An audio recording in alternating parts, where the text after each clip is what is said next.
The Montana sunset bled crimson across the town square as Eliza Whitmore clutched her 6-month-old son tighter, her bare feet bleeding on the splintered auction platform. Below her, men she'd once served coffee to now bid on her body, her labor, her future, payment for debts signed in her dead husband's drunken hand. The banker's gavel rose. Then hoofbeats shattered the moment. A dust-covered stranger dismounted with the stillness of a man who'd killed before, dropped a leather pouch heavy with gold, and said just 4 words that changed everything. "I'll take them both." If you're watching from Nashville, Sao Paulo, Manila, or anywhere between, drop your city in the comments below. Let's see how far Eliza's story travels. And if this hook grabbed you, hit that like button and settle in, because what happens next will break your heart before it puts it back together. The crowd parted like water around a stone as the stranger walked toward the platform. Eliza's vision swam. Hunger, shame, and 3 sleepless nights blurred the edges of reality. She registered only fragments: the man's height, the way his worn duster hung heavy with trail dust, eyes the color of winter sky beneath the shadow of his hat brim. "You can't just—" The banker sputtered, his jowls quivering with indignation. The stranger didn't look at him. His gaze stayed fixed on Eliza as he counted out coins with practiced precision, each one clinking against the auction block's edge like a hammer striking iron. "That covers the principal debt, the interest, and whatever additional fees you've manufactured in the past week. I expect a receipt." The banker's mouth worked soundlessly. Around them, the crowd murmured, confusion, disappointment, curiosity threading through the gathering dusk. Eliza felt her knees threatening to buckle. Her son, Thomas, whimpered against her chest, his tiny fist tangled in her threadbare shawl. "Ma'am." The stranger's voice cut through her spiraling thoughts, quiet, steady. "You're going to need to come down from there." She looked into his face for the first time. Hard lines carved by wind and sun, a jaw that looked like it had been broken and healed crooked, a scar threading white through his left eyebrow. But his eyes? There was something in them that wasn't cruelty. Wasn't hunger. She couldn't name it, but it loosened something in her chest just enough to breathe. I can't." Her voice cracked. She hadn't spoken above a whisper in days. He stepped closer, close enough that she could smell leather and sage and something darker, gunpowder maybe, or old smoke. "I'm not going to hurt you, neither of you, but we need to get off this street before someone gets ideas about renegotiating." Thomas chose that moment to wail, a thin, desperate sound that cut through the evening air. The stranger's expression shifted, something almost like pain flickering across his features before his face went smooth again. "The child needs feeding," Eliza whispered. There hasn't been—" "I know." He held up one hand, palm out, the universal gesture of peace. "There's a boarding house 2 streets over. Mrs. Chen keeps a clean kitchen. We'll get you both fed, get you warm, and then we'll talk. That acceptable?" Eliza nodded because she had no other choice, because her son was crying, because the alternative was climbing back onto that block tomorrow when this stranger's gold ran out.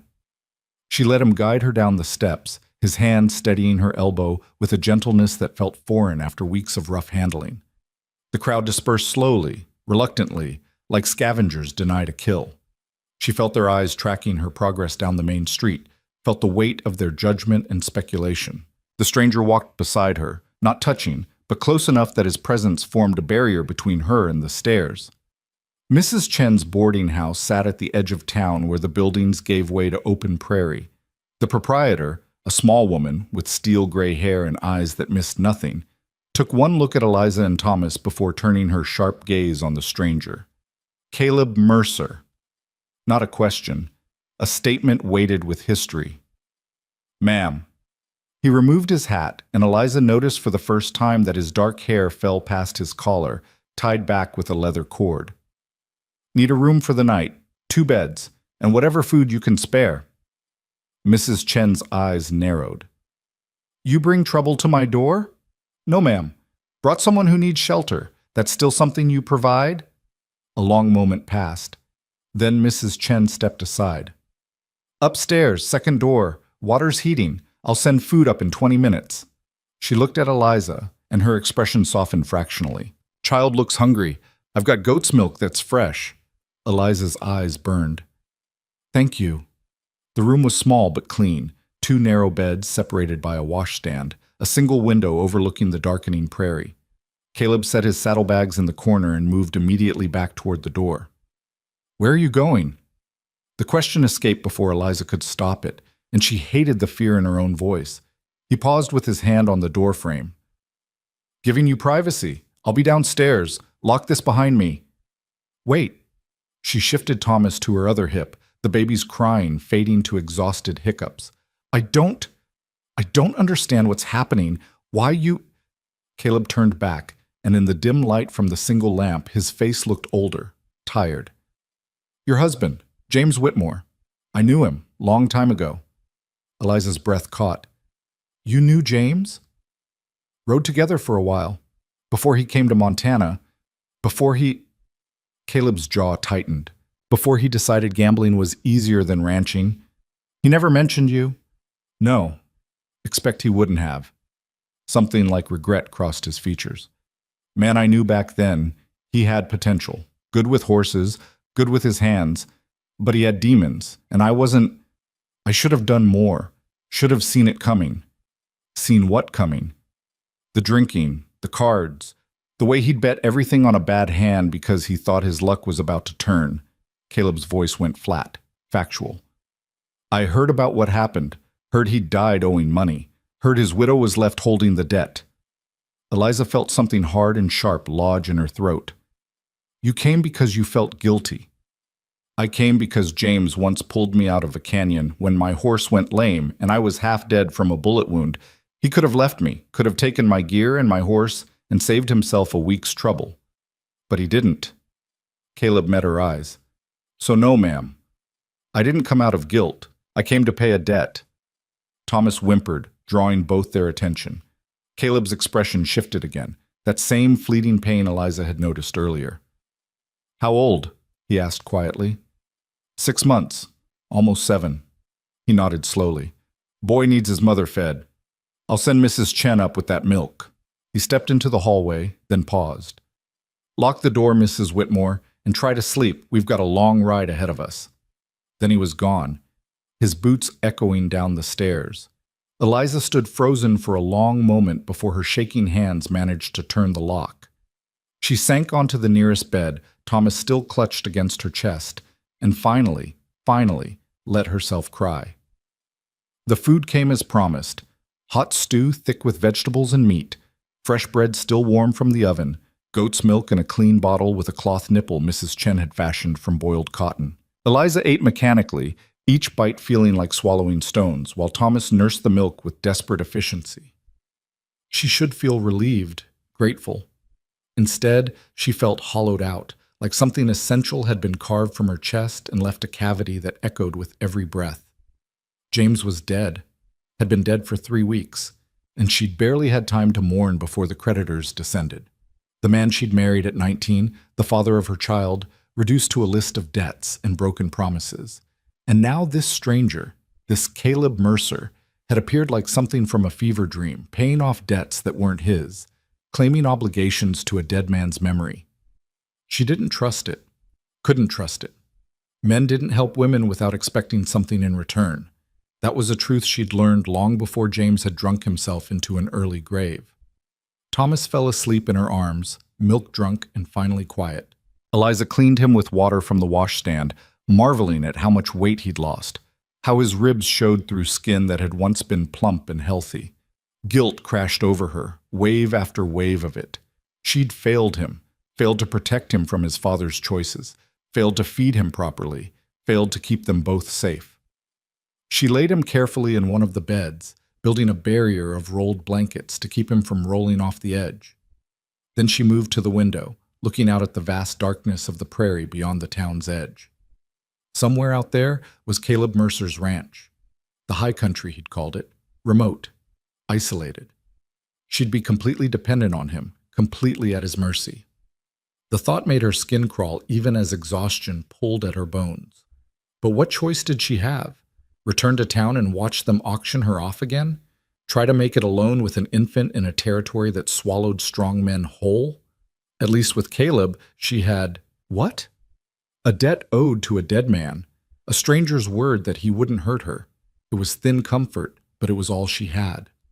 A knock at the door made her jump. "Mrs. Whitmore? It's Mrs. Chen." Eliza unlocked the door to find the proprietor holding an armload of fabric. "Thought you might need these. Not much, but they're clean and they'll keep you warmer than what you're wearing." 2 dresses, both well worn but mended with careful stitches. A woolen shawl. A pair of boots that looked only slightly too large. Eliza's eyes burned again. "I can't pay you." "Didn't ask you to." Mrs. Chen set the clothes on the empty bed. "But I will tell you this. Caleb Mercer is a hard man. Seen a lot. Done things that would make lesser men crumble. But he's not cruel. Not like some." Her dark eyes fixed on Eliza with uncomfortable intensity. "You could do worse than accepting his help. Have done worse, I'm guessing." Eliza's hands twisted in her skirt. "You know him well?" "Well enough. He comes through twice a year for supplies. Keeps to himself mostly. But I saw him once pull a drunk off a woman in the street. Didn't kill the man, though he could have. Just made it clear that kind of behavior wouldn't be tolerated." Mrs. Chen moved toward the door. "He's downstairs now, sleeping in a chair by the fire rather than taking the other bed up here. That tell you something?" After Mrs. Chen left, Eliza changed into one of the dresses. Rough cotton, but clean and whole. She checked on Thomas, who slept with the boneless abandon of infancy, then lay down on the other bed without undressing fully. Sleep came in fractured pieces, broken by Thomas's stirring and her own spiraling thoughts. Dawn came cold and gray. Eliza woke to find Thomas awake but quiet, his wide eyes tracking the unfamiliar ceiling. She nursed him. Her milk had come back slightly with proper food and rest, and dressed him in the least threadbare of his few garments. Caleb was waiting in the boarding house kitchen, 2 horses saddled and ready in the street beyond. He'd shaved, she noticed, and his dark hair was still damp from washing. It made him look younger, though the hard edges of his face remained unchanged. "Morning," he said, his voice rough from sleep.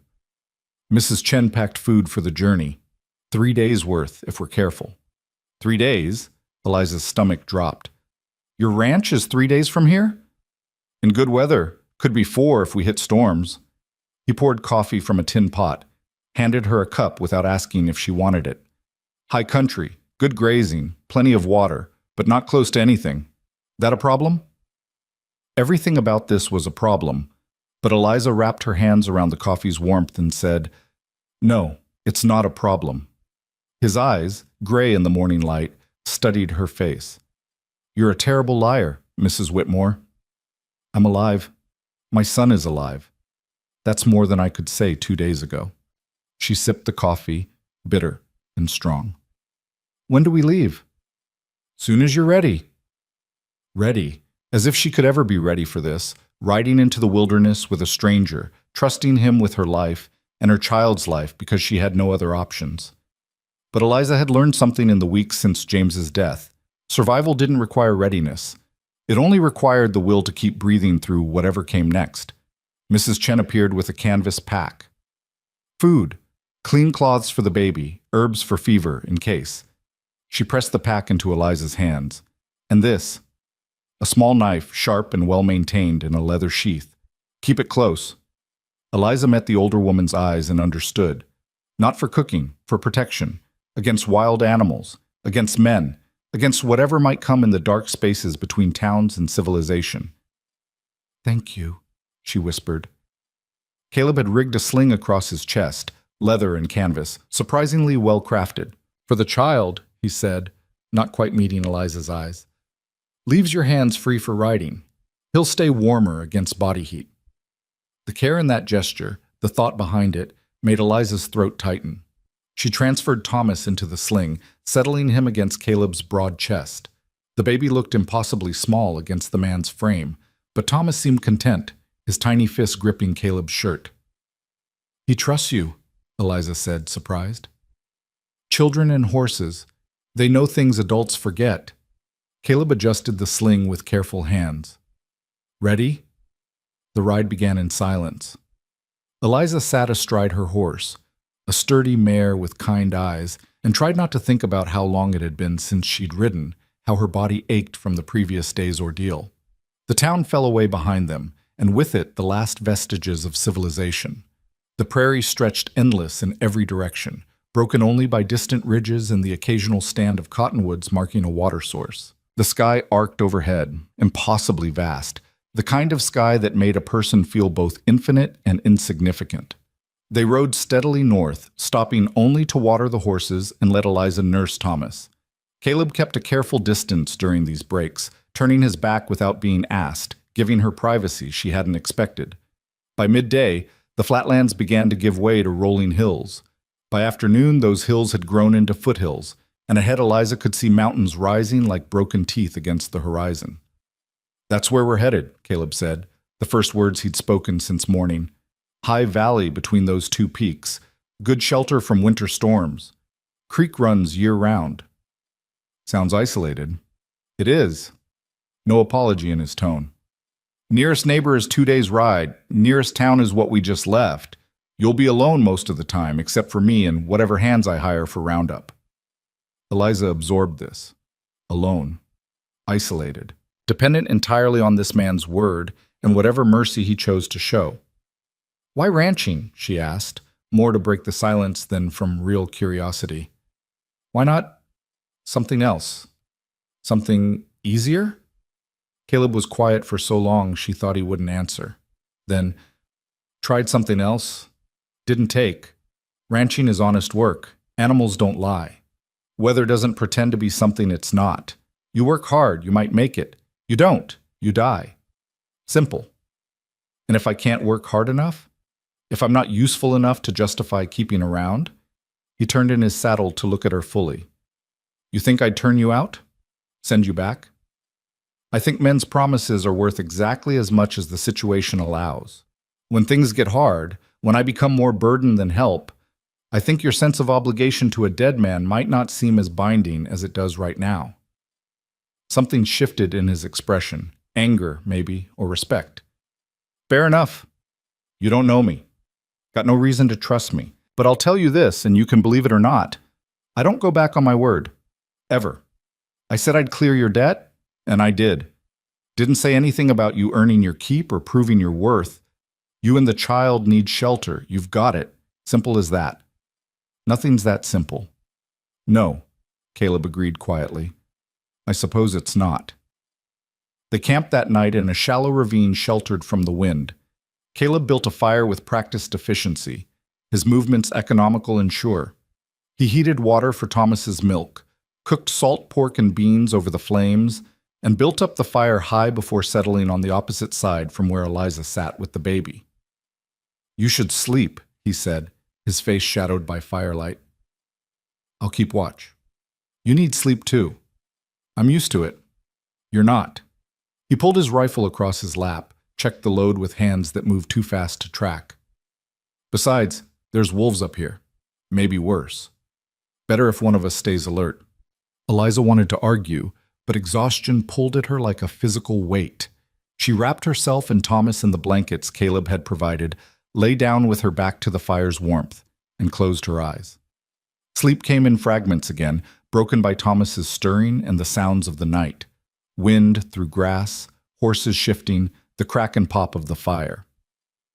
Once she woke to find Caleb standing at the ravine's edge, his silhouette black against the starlit sky, rifle in hand.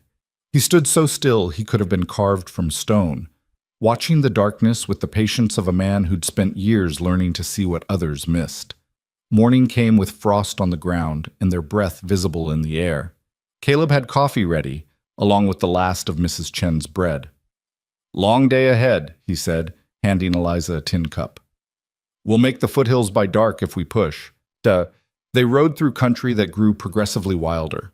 Scrub pine and juniper replacing prairie grass, rocks rising from the earth like broken bones.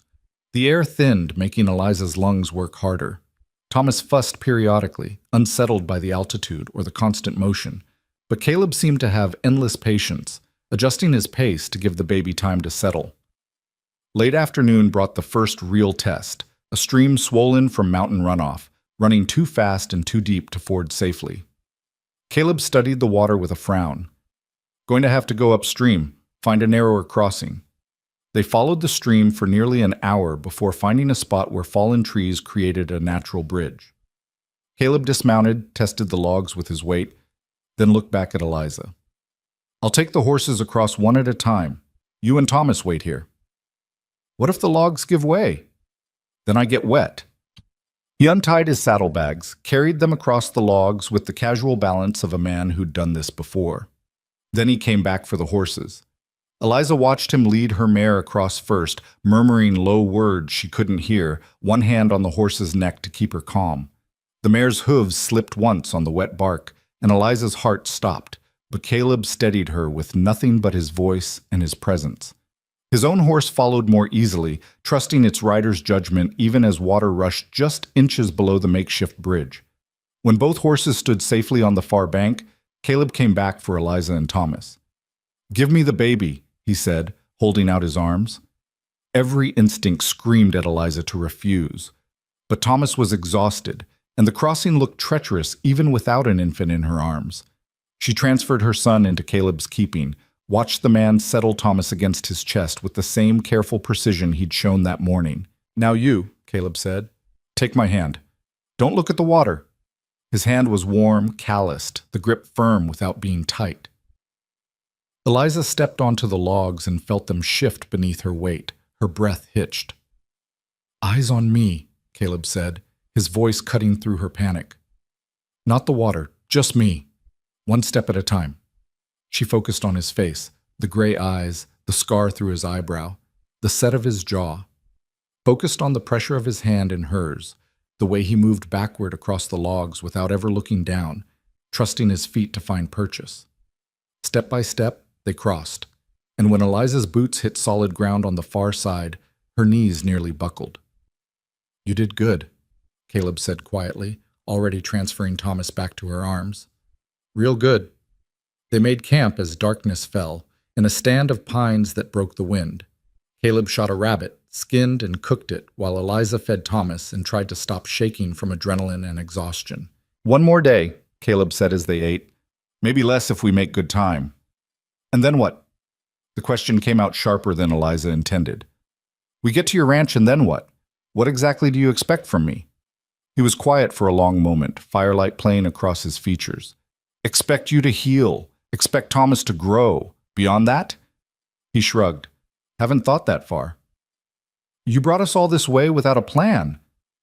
"Plan was to get you safe, keep you fed. Everything else is details."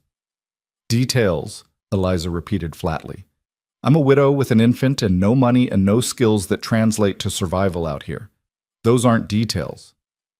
You survived 3 weeks in that town after your husband died. Survived an auction block. Survived 2 days hard riding with a baby. That's not nothing." Caleb's eyes met hers across the fire. "You're tougher than you think, Mrs. Whitmore." "Don't call me that. Call me Eliza." Something shifted in his expression. "Eliza, then. And you can stop calling me Mr. Mercer. It's just Caleb." The informality felt dangerous, like crossing another kind of bridge. But Eliza nodded. "All right. Caleb." That night, she dreamed of James, not the drunk, desperate man of his final months, but the younger version who'd courted her with wildflowers and promises. In the dream, he stood on the auction block instead of her, and she watched helplessly as strangers bid on his life, his future, his worth measured in gold coins and cold appraisal. She woke with tears on her face and Thomas crying against her chest.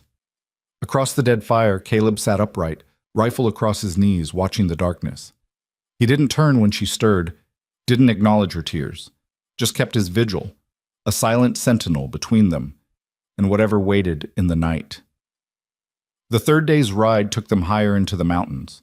The air grew thinner, colder, sharp with pine and snow. They climbed through passes that made Eliza's head spin, followed trails that looked like they'd been carved by goats rather than men. And then, as the sun slanted toward afternoon, they crested a final ridge and Caleb pulled his horse to a stop. "There," he said simply. Below them lay a valley, high and green despite the altitude, sheltered by peaks on 3 sides. A creek cut silver through its center, feeding meadows of tall grass that rippled in the wind like water. And at the valley's southern end, Where the creek bent around a stand of aspens stood a cabin, small, rough-built, but solid. "Home," Caleb said, and for the first time since Eliza had met him, something like contentment crossed his face. They descended into the valley as the sun touched the western peaks, painting everything in shades of amber and rose. The cabin resolved itself into more detail as they approached. Log construction, sturdy door, 2 windows with real glass, a barn and corral behind it. Smoke rose from the chimney, Eliza's breath caught. "Someone's there." "Cooper." Caleb's voice held warmth. "Hired hand. Stays on through winter to look after things when I'm gone." A man emerged from the cabin as they approached, old, weathered, with a limp and a face that looked like cracked leather. His eyes went wide when he saw Eliza and Thomas. "Boss." His voice was rough as gravel. "Didn't expect you back this soon, or with—" He trailed off, clearly unsure how to finish. "Cooper. This is Eliza Whitmore and her son Thomas. They'll be staying on." Caleb dismounted, then moved to help Eliza down from her horse. "Eliza, this is Cooper. Best hand in the territory, though he'll tell you different." Cooper's weathered face creased into what might have been a smile.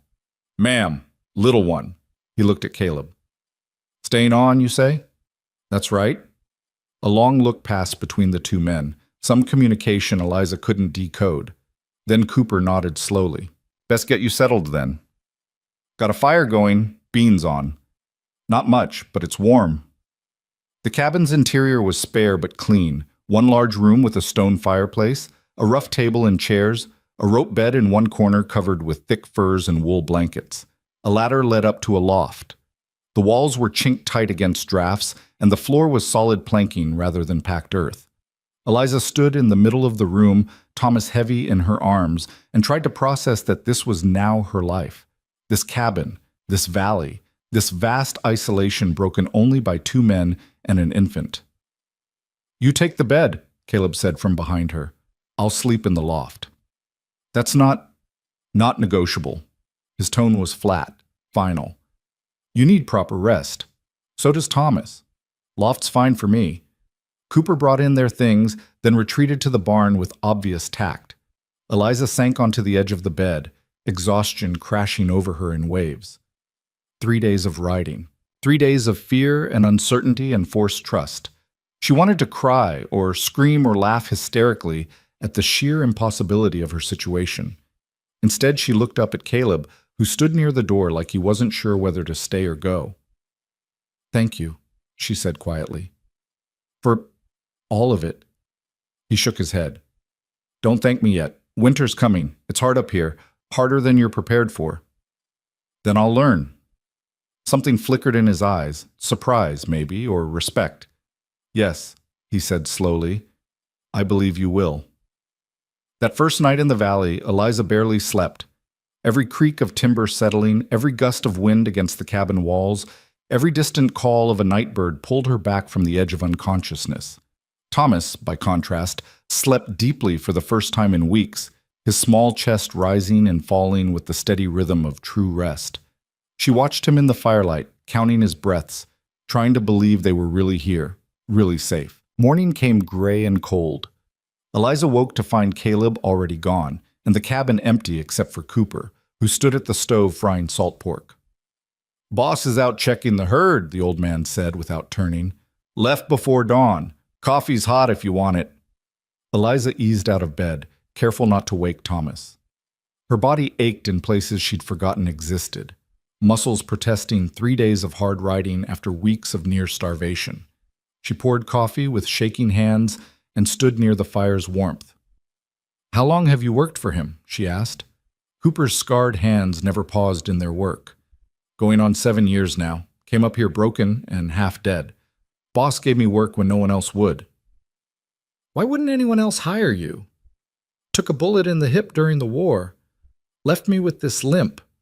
Most ranchers figure a man who can't sit a horse proper isn't worth feeding." He glanced at her, his eyes sharp despite their roomy appearance. "Boss figures different. Figures a man's worth is in his character, not his legs." Eliza sipped her coffee, processing this. "What was he like when you first came here?" "Quieter than he is now, if you can believe it. Worked dawn to dark like he was trying to outrun something. Still does most days, but he's steadier now. Valley's been good for him. He never married? Cooper's mouth twitched. Not quite a smile. You asking if there's a Mrs. Mercer tucked away somewhere? Heat flooded Eliza's face. I just meant, I need to know what the situation is here. What's expected of me? Nothing's expected except you take care of yourself and the little one. Boss made that clear. Cooper plated the salt pork, added beans from a pot, set the food in front of her. Eat! Your skin and bones! Thomas woke as she was finishing the meal, his cries sharp and demanding. Eliza lifted him, felt the familiar tug as he latched onto Nurse. Across the cabin, Cooper busied himself with cleaning, giving her privacy without making it obvious. Caleb returned near midday, his coat dark with moisture from the mountain mist that had rolled in at dawn. He carried fresh meat, rabbit, Eliza thought, and moved immediately to the table to begin cleaning it. Herd looks good, he said to Cooper. Lost one calf to a cat, but the rest are strong. Should make it through winter if the snow holds off another few weeks. Creek's running high, Cooper observed. Could be early storms coming. Could be. Caleb's knife moved with practiced efficiency, separating hide from flesh. Need to get the north fence mended before they hit, and the barn roof's got a weak spot over the hay storage. They talked like this for several minutes, the easy shorthand of men who'd worked together long enough to communicate in fragments. Eliza listened, understanding perhaps half of what they discussed, feeling the weight of her ignorance settle over her like a physical thing. I could help, she said suddenly. Both men looked at her. With the fence mending, or whatever else needs doing. I'm not afraid of work. Caleb's expression was unreadable. You just rode 3 days with an infant. You need rest. I've been resting for weeks. It didn't help. She shifted Thomas to her other arm. I need to be useful. I can't just sit here while you both work yourselves to exhaustion. Can you sew? Cooper asked. Yes, I can mend clothes, patch blankets, sew canvas if needed. There's tack that needs repair, Caleb said slowly. Saddlebags with holes, reins that are cracking, winter gear that could use reinforcing before the cold sets in proper. Show me what needs doing, and I'll do it. Something shifted in Caleb's face, approval maybe, or respect. All right, but you work at your own pace. No pushing yourself past what's safe. The days fell into a rhythm after that. Caleb and Cooper rose before dawn, worked the ranch until dark. Eliza cared for Thomas, mended equipment, learned to cook over the cabin's fireplace instead of the wood stove she'd grown accustomed to in town.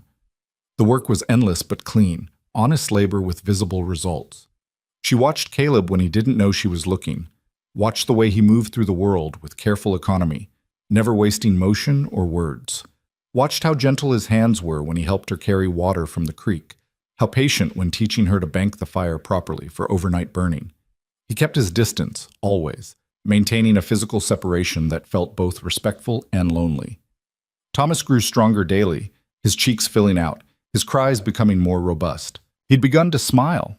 Real smiles, not just gas. And the first time Caleb saw it, something in the man's carefully controlled expression cracked open just for a moment before smoothing over again. He looks like his father? Caleb asked one evening as they sat by the fire, Cooper already asleep in the loft. Eliza studied her son's face. A little. James had darker hair, lighter eyes, but the shape of the face, the way he furrows his brow when he's thinking, that's all James. You loved him. It wasn't a question, but Eliza answered anyway. I thought I did. When we married, I was 19 and he was charming, and I believed in fairy tales. By the time I realized what kind of man he really was, I was already pregnant. She kept her voice flat, factual. He wasn't cruel exactly, just weak in ways that hurt everyone around him. Caleb was quiet for a long time. The James I knew, he wasn't weak, reckless maybe, too quick to trust his luck. But when it mattered, he was solid. People change, or maybe they just reveal who they were all along. Eliza adjusted Thomas, who was drowsing against her shoulder. Why did you really come for me, Caleb? The truth this time. His gray eyes met hers across the firelight. I told you the truth. James saved my life once. I owed him. But he's dead. Debts die with the person. Not for me, they don't. Caleb's jaw tightened. I spent years doing things I'm not proud of, hurting people who maybe didn't deserve it. When James pulled me out of that canyon, I was running from who I'd been, trying to outrun it. He could have turned me in for the bounty on my head, and there was a bounty, make no mistake. But instead, he helped me disappear. Helped me become someone different. Eliza's breath caught. You were an outlaw. Was. Long time ago, different life. No apology in his voice. But that debt, that kindness when I didn't deserve it, that stays with me. So when I heard what happened to you and Thomas, I came. Simple as that. Nothing about this is simple. No, he agreed quietly. I suppose not. The first snow came 2 weeks after their arrival, just a dusting, melting by noon, but enough to remind them that winter was coming fast. Caleb and Cooper worked harder, longer hours. Eliza took over more of the cooking, learned to make bread that didn't taste like stones, figured out how to keep the cabin warm without burning through their wood supply too quickly. She also began exploring the valley when weather permitted. Thomas bundled against her chest in the sling Caleb had made. The land revealed itself slowly. Hidden meadows, game trails, a grove of aspens that turned golden in the afternoon light. She found wild herbs growing near the creek, sage and yarrow, and something she thought might be medicinal mint, started gathering and drying them for winter use. Cooper noticed first. Got an eye for useful plants, he commented one afternoon, watching her sort her findings. My late wife, she had that gift.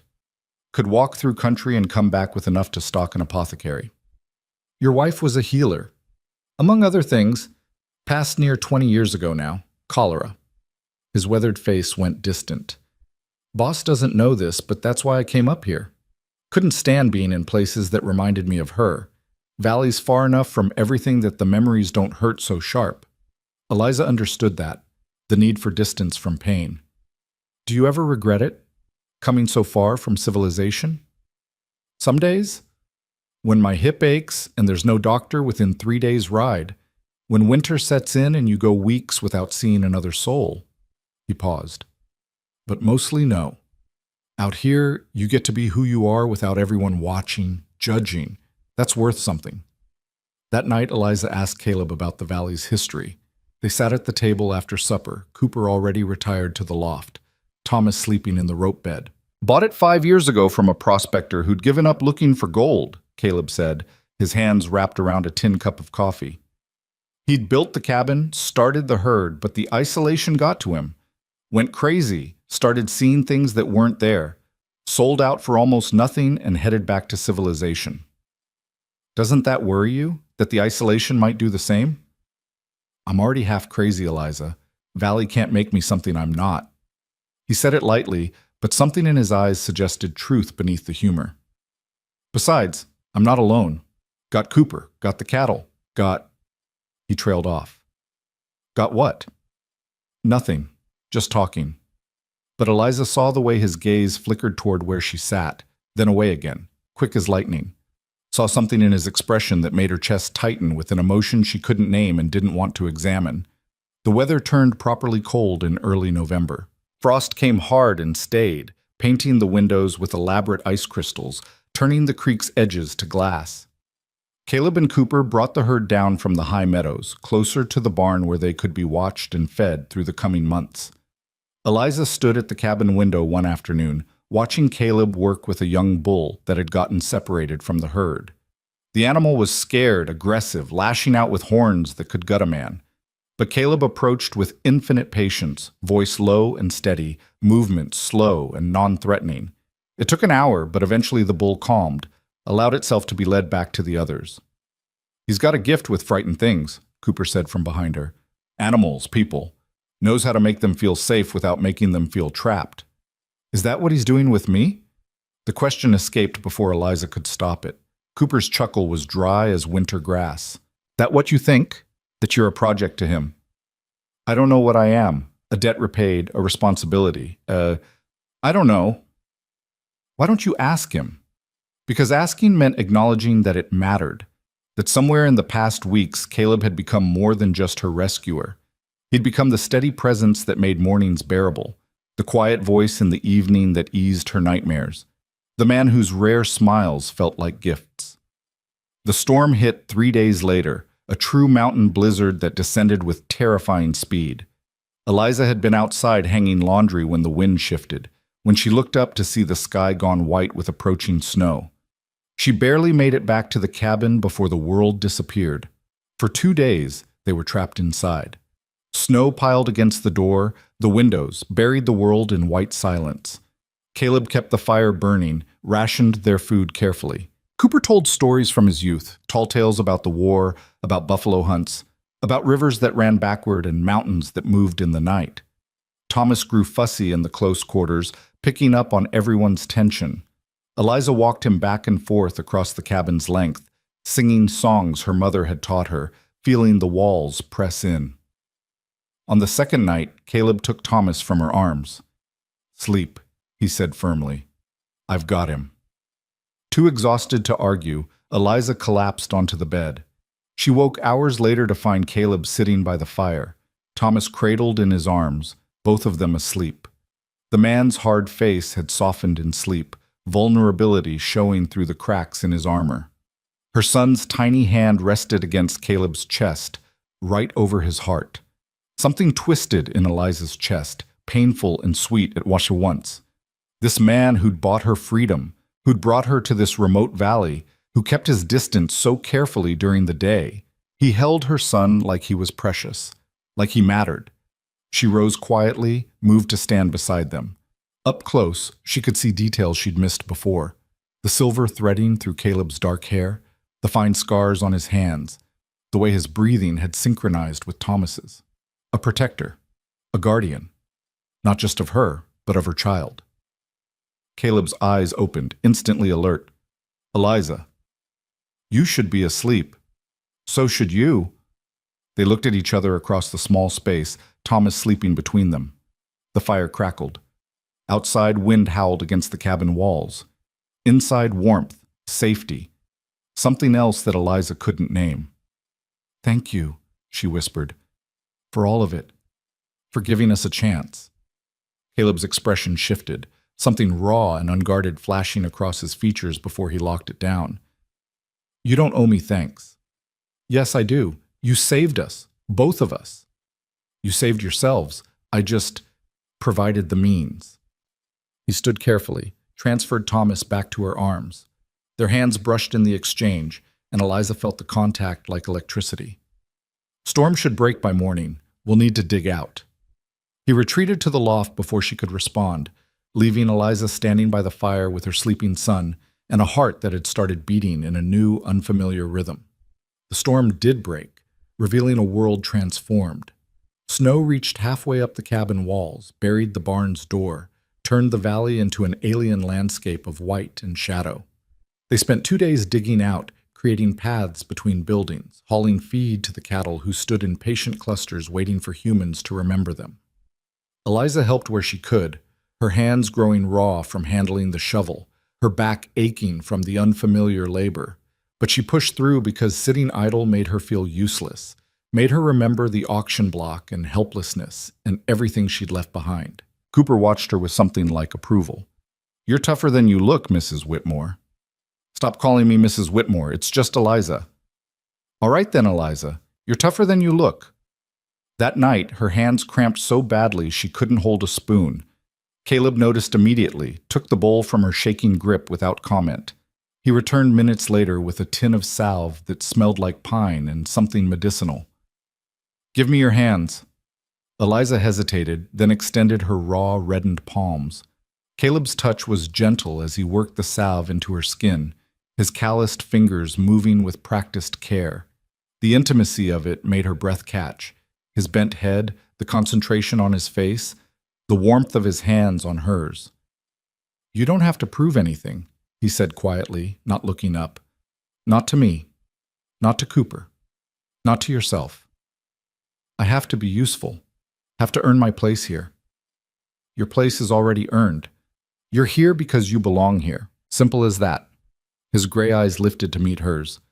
But if working makes you feel better, I won't stop you. Just don't destroy yourself doing it. Why do you care? The question came out sharper than intended. We're strangers, a debt to a dead man. Why does it matter to you if I hurt myself working too hard? Caleb's hand stilled on hers. For a long moment he didn't answer. Then, because I've seen too many people break themselves trying to prove their worth, and because...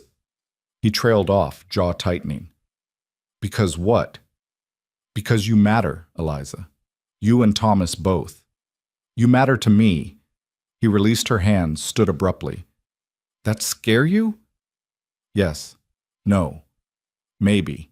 Eliza didn't know how to answer, didn't know how to process the sudden intensity in his voice, the way he was looking at her like she was something more than an obligation. I don't know what to do with that, she said finally, with mattering to someone. You don't have to do anything, just be here. Be safe. Let yourself heal. He moved toward the door. I'm going to check the barn. Lock up behind me. After he left, Eliza sat staring at her salve-covered hands, feeling the ghost of his touch on her skin. Cooper emerged from the loft, his knowing eyes taking in her expression. He's a good man, the old hand said. Saved, scarred, but good all the way through. I know. Do you? Because you look at him like you're waiting for him to turn into something else. Someone else.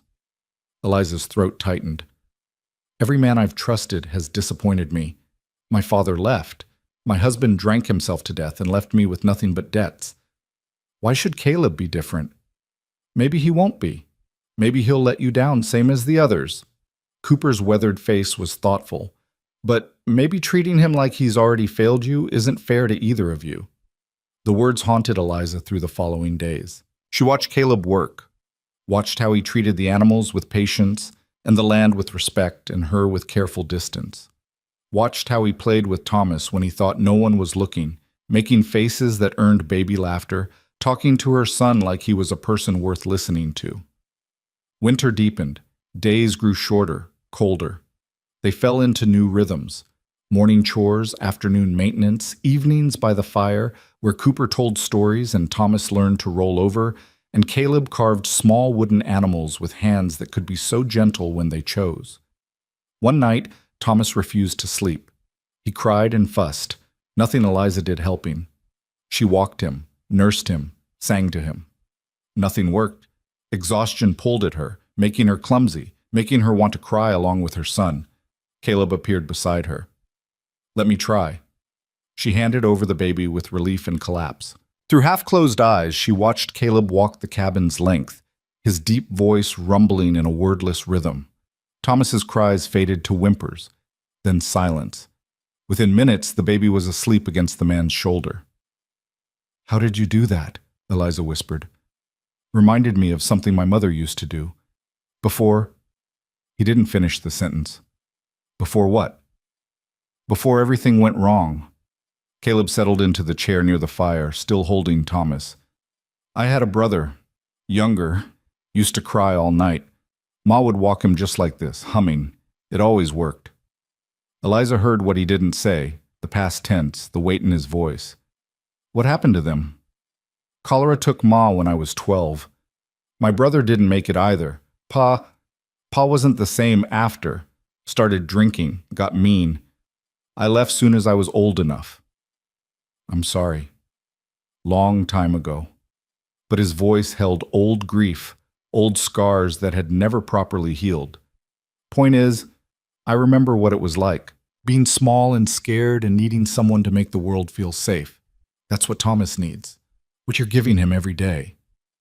What we're giving him, Eliza corrected softly. Caleb's eyes met hers over Thomas's sleeping head. Yeah, he said quietly. What we're giving him. The moment stretched between them, fragile, weighted with things neither of them knew how to say. Then Cooper's snoring from the loft broke the spell, and Eliza laughed despite herself. He sounds like a wounded bear. Wait till you hear him in full winter. By February, the whole cabin shakes. They smiled at each other, and it felt like something shifting, some wall coming down brick by careful brick. December brought temperatures that froze solid anything left outside overnight. The cattle huddled in the barn shelter, their breath creating clouds of steam. Caleb and Cooper worked harder to keep them fed, to keep water sources from freezing completely, to maintain the structures that stood between survival and disaster. Eliza took over more of the indoor work, cooking, mending, maintaining the fire, caring for Thomas. She also started teaching herself to read the signs that Caleb and Cooper watched. Changes in the wind that meant incoming weather, the way the cattle behaved before storms, the subtle shifts in temperature that predicted hard freezes. One afternoon, she noticed the horses getting restless in their corral. The sky looked clear, but something felt wrong. She found Caleb in the barn. "Storm coming," she said. He looked up from the harness he was mending. "Sky's clear." "I know, but the horses are nervous, and the air feels different, heavier." Caleb stepped outside, studied the horizon with narrowed eyes. "You're right. Pressure's dropping. Snow by nightfall, probably heavy." He looked at her with something like respect. "Good eye." The storm hit just as predicted, another blizzard that locked them inside for 3 days. But this time Eliza felt less trapped, more prepared. She'd stocked extra firewood inside, prepared extra food, gathered Thomas's supplies in one accessible place. When the cabin walls closed in, she focused on the work at hand rather than the growing claustrophobia. On the second night, with wind screaming outside and snow piling higher, Cooper asked Eliza about her life before James. "Not much to tell," she said, rocking Thomas. "Grew up in a small town back east. My mother died when I was young. Father remarried, and my stepmother made it clear I wasn't welcome. Met James at a church social. He seemed like escape." "And was he?" Caleb's voice came from the shadows near the fire. "For a while. Then he became another kind of trap." Eliza kept her voice steady. "But I got Thomas from it, so I can't regret everything." "What would you have done?" Cooper asked. "If you could have chosen anything, any life at all?" No one had ever asked her that. Eliza considered the question, turning it over like a stone. "I think I would have wanted to matter, to do work that meant something, to be more than someone's wife or someone's burden." "You matter here," Caleb said quietly. "The work you do, keeping us fed, keeping the cabin warm, raising Thomas, that's not nothing. It's survival. That's different than meaning." "Is it?" His gray eyes reflected firelight. "Seems to me survival is the foundation everything else gets built on. Can't have meaning without it." Spoken like a man who's never had to question his worth based on whether he could birth sons or keep a house. The words came out harder than Eliza intended, but Caleb didn't flinch. "You're right. I've never had to prove my worth that way, but I've had to prove it in others. Had to earn the right to be seen as something other than what I was born to be." "An outlaw? A killer?" The word fell heavy into the silence. "That's what I was, what I'm still running from. So yeah, maybe I don't understand your particular struggle, but I understand fighting to be seen as something other than your worst moment." Eliza absorbed this, the casual admission of violence, the weight of old sins. "Does it work? The running?" "Sometimes. When I'm working so hard I can't think. When I'm focused on keeping cattle alive through winter or fixing fence or—" He paused. "When I'm reminded that maybe I can do something good, something that matters." "Like saving a widow and her child from an auction block?" "Like that." They looked at each other across the firelit cabin, and Eliza felt something shift in her chest, understanding, maybe, or recognition. They were both running, both trying to be something other than what circumstance had made them. Both finding fragile purpose in this remote valley where the past couldn't reach quite as far. The storm broke on the third day, revealing a world buried under 4 feet of fresh snow. Digging out took 2 full days of brutal labor. Eliza worked alongside the men, her muscles screaming, her hands raw despite the salve. But she pushed through because stopping meant thinking, and thinking meant confronting the growing realization that this place, this cabin, this valley, these 2 scarred men and her son, felt more like home than anywhere she'd ever lived, and that terrified her more than any blizzard. Christmas came without ceremony. Eliza woke to find the cabin silent, except for the fire's crackle and Thomas's soft breathing. She'd lost track of dates in the monotony of winter survival, but Cooper had marked it on a calendar he kept scratched into the cabin wall with charcoal, 25 lines crossed through December. She rose quietly, not wanting to wake the others, and stood at the window watching dawn paint the snow-covered valley in shades of rose and gold. Somewhere beneath all that white lay the life they'd built. The garden plot she'd planned for spring, the paths they'd worn between buildings, the future she was starting to believe in despite every instinct screaming that good things never lasted. "Merry Christmas." Caleb's voice came soft from behind her. Eliza turned to find him descending from the loft, his hair loose around his shoulders, eyes still heavy with sleep. The intimacy of seeing him like this, unguarded, unprepared, made her breath catch. "I didn't know you celebrated," she said. "Don't, usually, but seemed like maybe you might want to." He moved to the stove, began building up the fire for cooking. "Cooper and I, we usually just treat it like any other day. But with Thomas here? He's too young to know the difference." "Yeah, but you're not." Caleb glanced at her, something uncertain in his expression. "I made something, for the baby. Nothing fancy, but—" He retrieved a small bundle from his saddlebag, unwrapped cloth to reveal a carved wooden horse. The craftsmanship was exquisite, every detail perfect, from the flowing mane to the delicate hooves. It fit perfectly in Eliza's palm, smooth and warm. "Caleb, this is beautiful."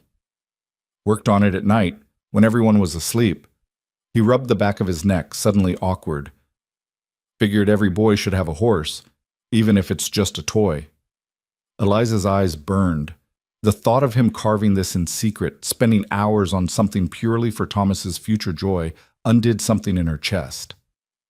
"Thank you. He'll treasure it. And this." Cooper emerged from the loft, limped over with something clutched in his gnarled hands. "Made it from scraps, but it'll keep the little one warm." A small quilt, pieced together from fabric remnants, old shirts, worn blankets, bits of canvas. Each square carefully stitched, the whole thing backed with soft rabbit fur. Practical and beautiful in equal measure. "Cooper, I don't—" "You didn't have to." "Didn't have to. Wanted to." The old man's weathered face creased into something like a smile. "Boys brought life back to this place. That's worth celebrating."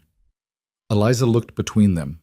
These two hard men who'd carved out existence in this brutal landscape, who'd taken her and Thomas in without hesitation, who were now standing in the morning light offering gifts made with their own scarred hands. The weight of it pressed against her ribs, made breathing difficult. "I don't have anything for either of you," she whispered. Caleb's expression softened. "You being here is enough." They spent Christmas Day in the cabin while wind howled outside. Cooper told stories about Christmases during the war, bitter cold and homesickness, but also moments of unexpected grace when enemies stopped fighting long enough to remember their shared humanity. Caleb contributed little, but Eliza caught him watching Thomas with an expression that made her wonder what memories he was wrestling with. She cooked a special meal with the last of their stored vegetables and a portion of precious sugar Cooper had been hoarding. Not much, but better than their usual fare. They ate together at the rough table, and for a few hours the cabin felt less like a survival shelter and more like a home. That night, after Cooper had retired and Thomas was sleeping, Eliza and Caleb sat by the fire. The easy silence between them had become familiar, comfortable in a way she'd never experienced with James, who'd needed constant noise to drown out whatever demons chased him. "Can I ask you something?" Eliza said finally. "Always." "Why did you never marry? Build a family of your own?" Caleb was quiet for so long she thought he wouldn't answer. Then, "Had a woman once. Before I came here. Before I decided to try being something other than what I was." "What happened?" "She was a rancher's daughter. Good family, good name. I was, well, you know what I was. Her father found out about my past, made it real clear that marrying me would mean losing everything. Her inheritance, her family, her place in society." He stared into the fire. "Told her I'd understand if she chose them over me." "And she did." "She did. Can't blame her for it. Her father was right. I had nothing to offer except a reputation and a future that probably ended with a rope or a bullet." His jaw tightened. "So I came here. Figured if I couldn't have that life, I'd build something else, something clean." Do you regret it, not fighting for her? Every day. And not at all. He looked at Eliza. She made the smart choice. Safe choice. But it taught me something important. People will choose security over love almost every time. Can't fault them for it, but can't forget it either. Eliza thought about James, about the choices she'd made out of fear and desperation. What if love and security weren't separate things? What if they could be the same? Then I'd say that's rarer than gold and twice as valuable. Something shifted in his expression. Why are you asking, Eliza? Because I'm starting to feel things I have no right to feel. Because when you hold Thomas, something in my chest breaks open. Because this place, this life, this strange family we've cobbled together feels like the first real thing I've ever had. Just curious, she said instead. Caleb's eyes held hers, and she saw that he didn't believe her. But he didn't push, just nodded slowly and changed the subject to plans for spring planting. January brought cold so intense it hurt to breathe. They stayed close to the cabin, venturing out only to feed animals and haul water that froze within minutes of leaving its source. Eliza's world contracted to the cabin's four walls, the fire's warmth, the rhythm of Thomas's needs, and the men's careful presence. She began teaching Thomas to grasp objects, the wooden horse Caleb had made, spoons, bits of cloth. The baby's growing awareness delighted everyone. Cooper carved more toys. Caleb built a small pen where Thomas could safely practice rolling and eventually crawling. They were building a childhood for her son in this isolated valley, giving him something Eliza had never had, the certainty of being wanted.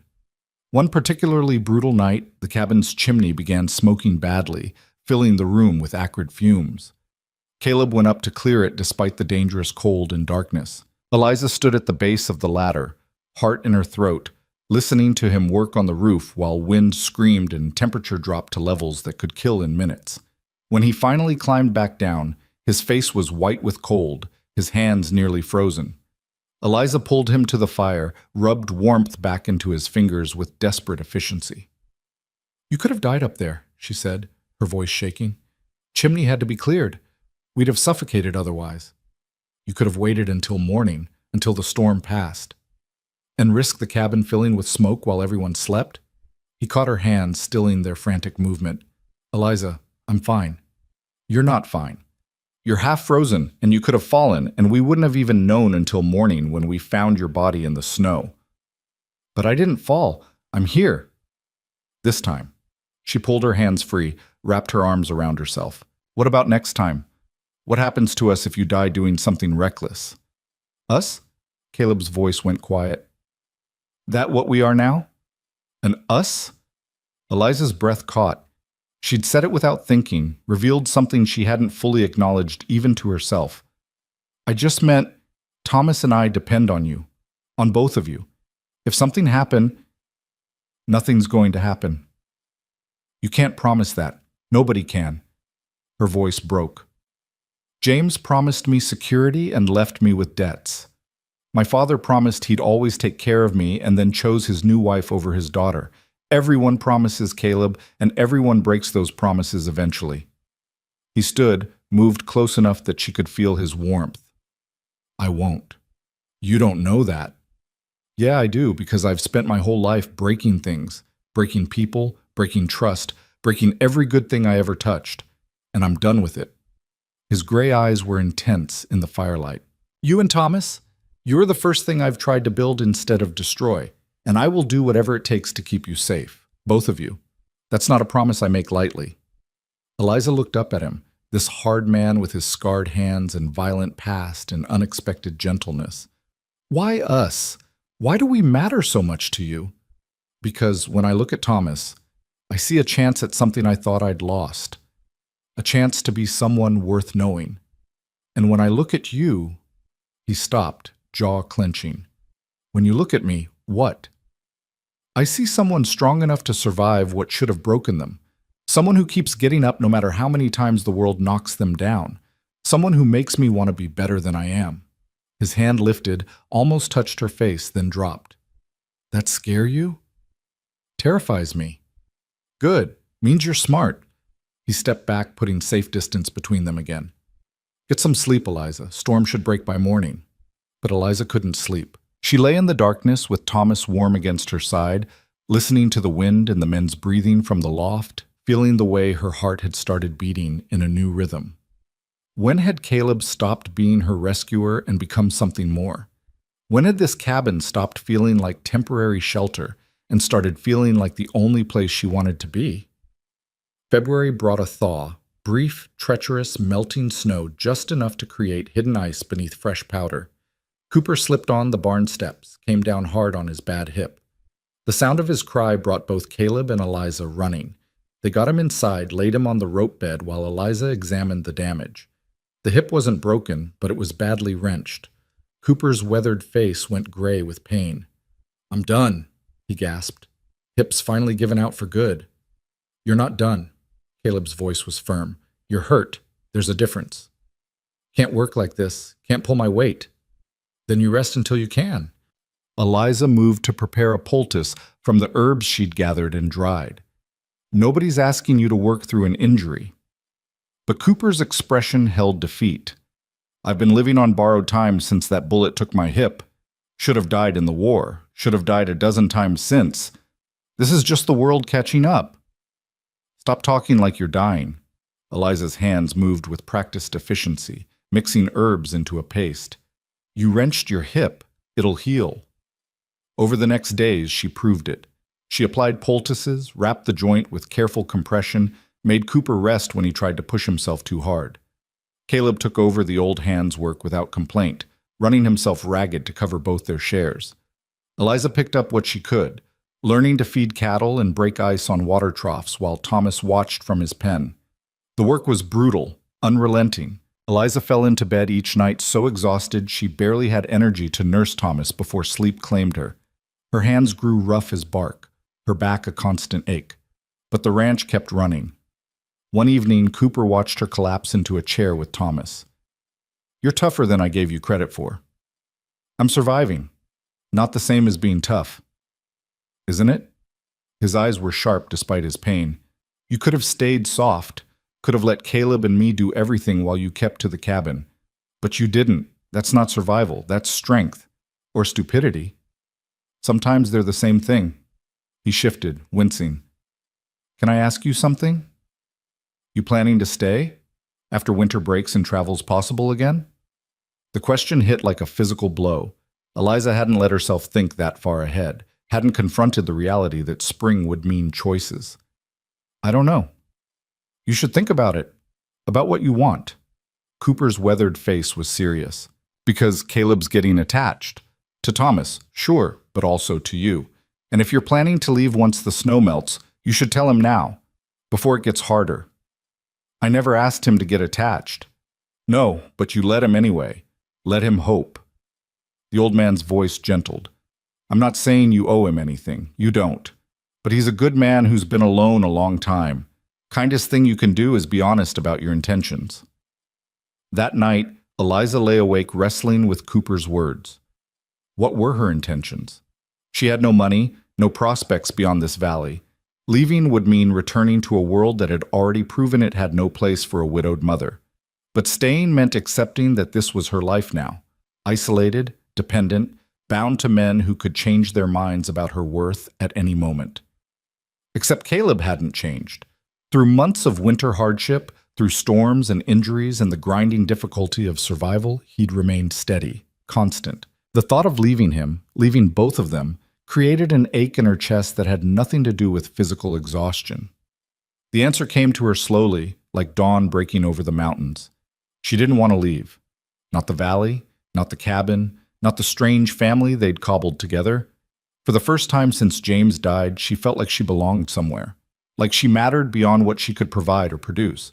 But wanting to stay and being wanted to stay were different things.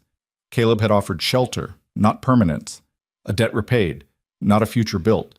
She had no right to assume his feelings matched hers, no reason to believe he saw her as anything more than an obligation he'd chosen to honor. March brought the first hints of coming spring, longer days, subtle warming, snow that melted and didn't return overnight. The valley began revealing itself again, brown earth showing through white blanket, the creek running fuller as ice broke up and winter's accumulation fed its flow. Cooper's hip improved slowly. He graduated from bed to chair to short walks around the cabin. The defeat in his eyes faded, replaced by his usual dry humor and sharp observations. Eliza knew her nursing had helped, but she also suspected Cooper's recovery had more to do with being needed than with herb poultices. Caleb grew quieter as the weather changed, watching the melting snow with an expression Eliza couldn't read. She caught him staring at her sometimes, his gray eyes holding questions he never asked. The tension between them stretched taut, like a rope being slowly twisted tighter. One afternoon in late March, Eliza was outside hanging laundry when she heard horses. Her heart jumped. They'd seen no one but each other for 5 months. She turned to see 2 riders approaching across the valley floor, their horses picking careful paths through melting snow. Caleb emerged from the barn, rifle held casual but ready. Cooper limped out behind him. They waited as the riders approached, 2 men, both rough-looking, both armed. "Caleb Mercer." The first rider's voice carried across the remaining distance. "Heard you were up here." "You heard right. State your business." The riders pulled up 20 feet away. Up close, Eliza could see they were younger than she'd first thought. Maybe mid-20s, with the kind of hardness that came from difficult living. "Name's Walker. This is my brother Tommy. We're looking for work. Heard you might need hands for spring roundup." Caleb's expression didn't change. "Where'd you hear that?" "From a man in town. Said you run cattle up here. Might be hiring come spring." "Who told you that?" "Don't remember his name. Old fellow. Worked the livery." Walker's eyes drifted to Eliza, lingered a bit too long. "Didn't mention you had a woman up here." "What I have or don't have isn't your concern." Caleb's voice went hard. "I'm not hiring. Move on." "Now wait just a minute." Walker held up one hand. "We rode 3 days to get here. Least you could do is hear us out." "I said I'm not hiring. That means this conversation is over." Tommy, the younger brother, spoke for the first time. "We just need work through spring. We're good with cattle, good with horses. We won't cause trouble." "Don't care how good you are. Don't need the help. Now turn those horses around before this gets unpleasant." Walker's face darkened. "That any way to treat fellow ranchers? You're not ranchers, and you're not welcome here." Caleb's rifle shifted fractionally. "Leave. Now." For a long moment, nobody moved. Eliza felt her pulse hammering, felt Cooper's tension beside her. Then Walker spat into the snow and yanked his horse's head around. "Your loss, Mercer. Could have used the help when the real work starts." They rode away slowly, deliberately, Walker looking back twice. Eliza didn't breathe properly until they'd crested the ridge and disappeared from view. "They'll be back," Cooper said quietly. "I know." Caleb's jaw was tight. "Eliza, inside, now." She wanted to argue, to demand explanations, but the expression on his face stopped her. She gathered Thomas and went into the cabin, her heart still racing. Caleb came in an hour later, his face grim. "Pack a bag, just essentials. Be ready to move fast if you need to." "What's happening?" Those weren't ranchers looking for work. Those were scouts. He checked his rifle, loaded his pistol with quick efficiency. "Probably bandits. They'll come back tonight or tomorrow with more men, try to take what we've got." Eliza's blood ran cold. "How many?" "Hard to say. Could be 3 or 4, could be 10. He met her eyes. "Either way, it's going to get ugly. I need you to take Thomas and hide in the root cellar if they come. Don't come out no matter what you hear. Understand?" "I'm not hiding while you fight." "Yes, you are. Because if they get past Cooper and me, you're the last line of defense for Thomas. And he needs you alive more than he needs you brave." The logic was sound, but everything in Eliza rebelled against it. There has to be another option. There isn't. We're 3 days from help, and they know it. They'll hit us when they think we're most vulnerable, probably dawn or dusk. Caleb's voice was flat, controlled. "This is what I meant when I said the valley was isolated. No law up here, just what we can hold ourselves." Cooper emerged from the barn with his own rifle. "Fortified what I could. Won't stop determined men, but it'll slow them down." They spent the rest of the day preparing. Caleb positioned supplies, checked ammunition, reinforced the cabin's door and windows. Eliza followed his instructions mechanically, her mind racing. This was the reality she'd been avoiding. The valley wasn't sanctuary, it was exposure. No civilization to appeal to, no help to summon, just 3 people against whatever came. Night fell with agonizing slowness. They ate cold food, kept the fire low, took turns on watch. Thomas picked up on the tension and fussed, making Eliza's nerves fray further. She walked him back and forth across the cabin, singing soft songs, trying to project calm she didn't feel. "Come here." Caleb's voice cut through her spiraling thoughts. She moved to where he stood by the window, Thomas still in her arms.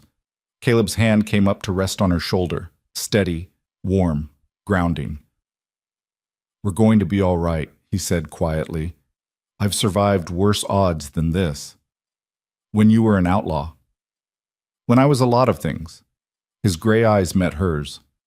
"Point is, I know how men like that think, know how they move, and I know how to stop them.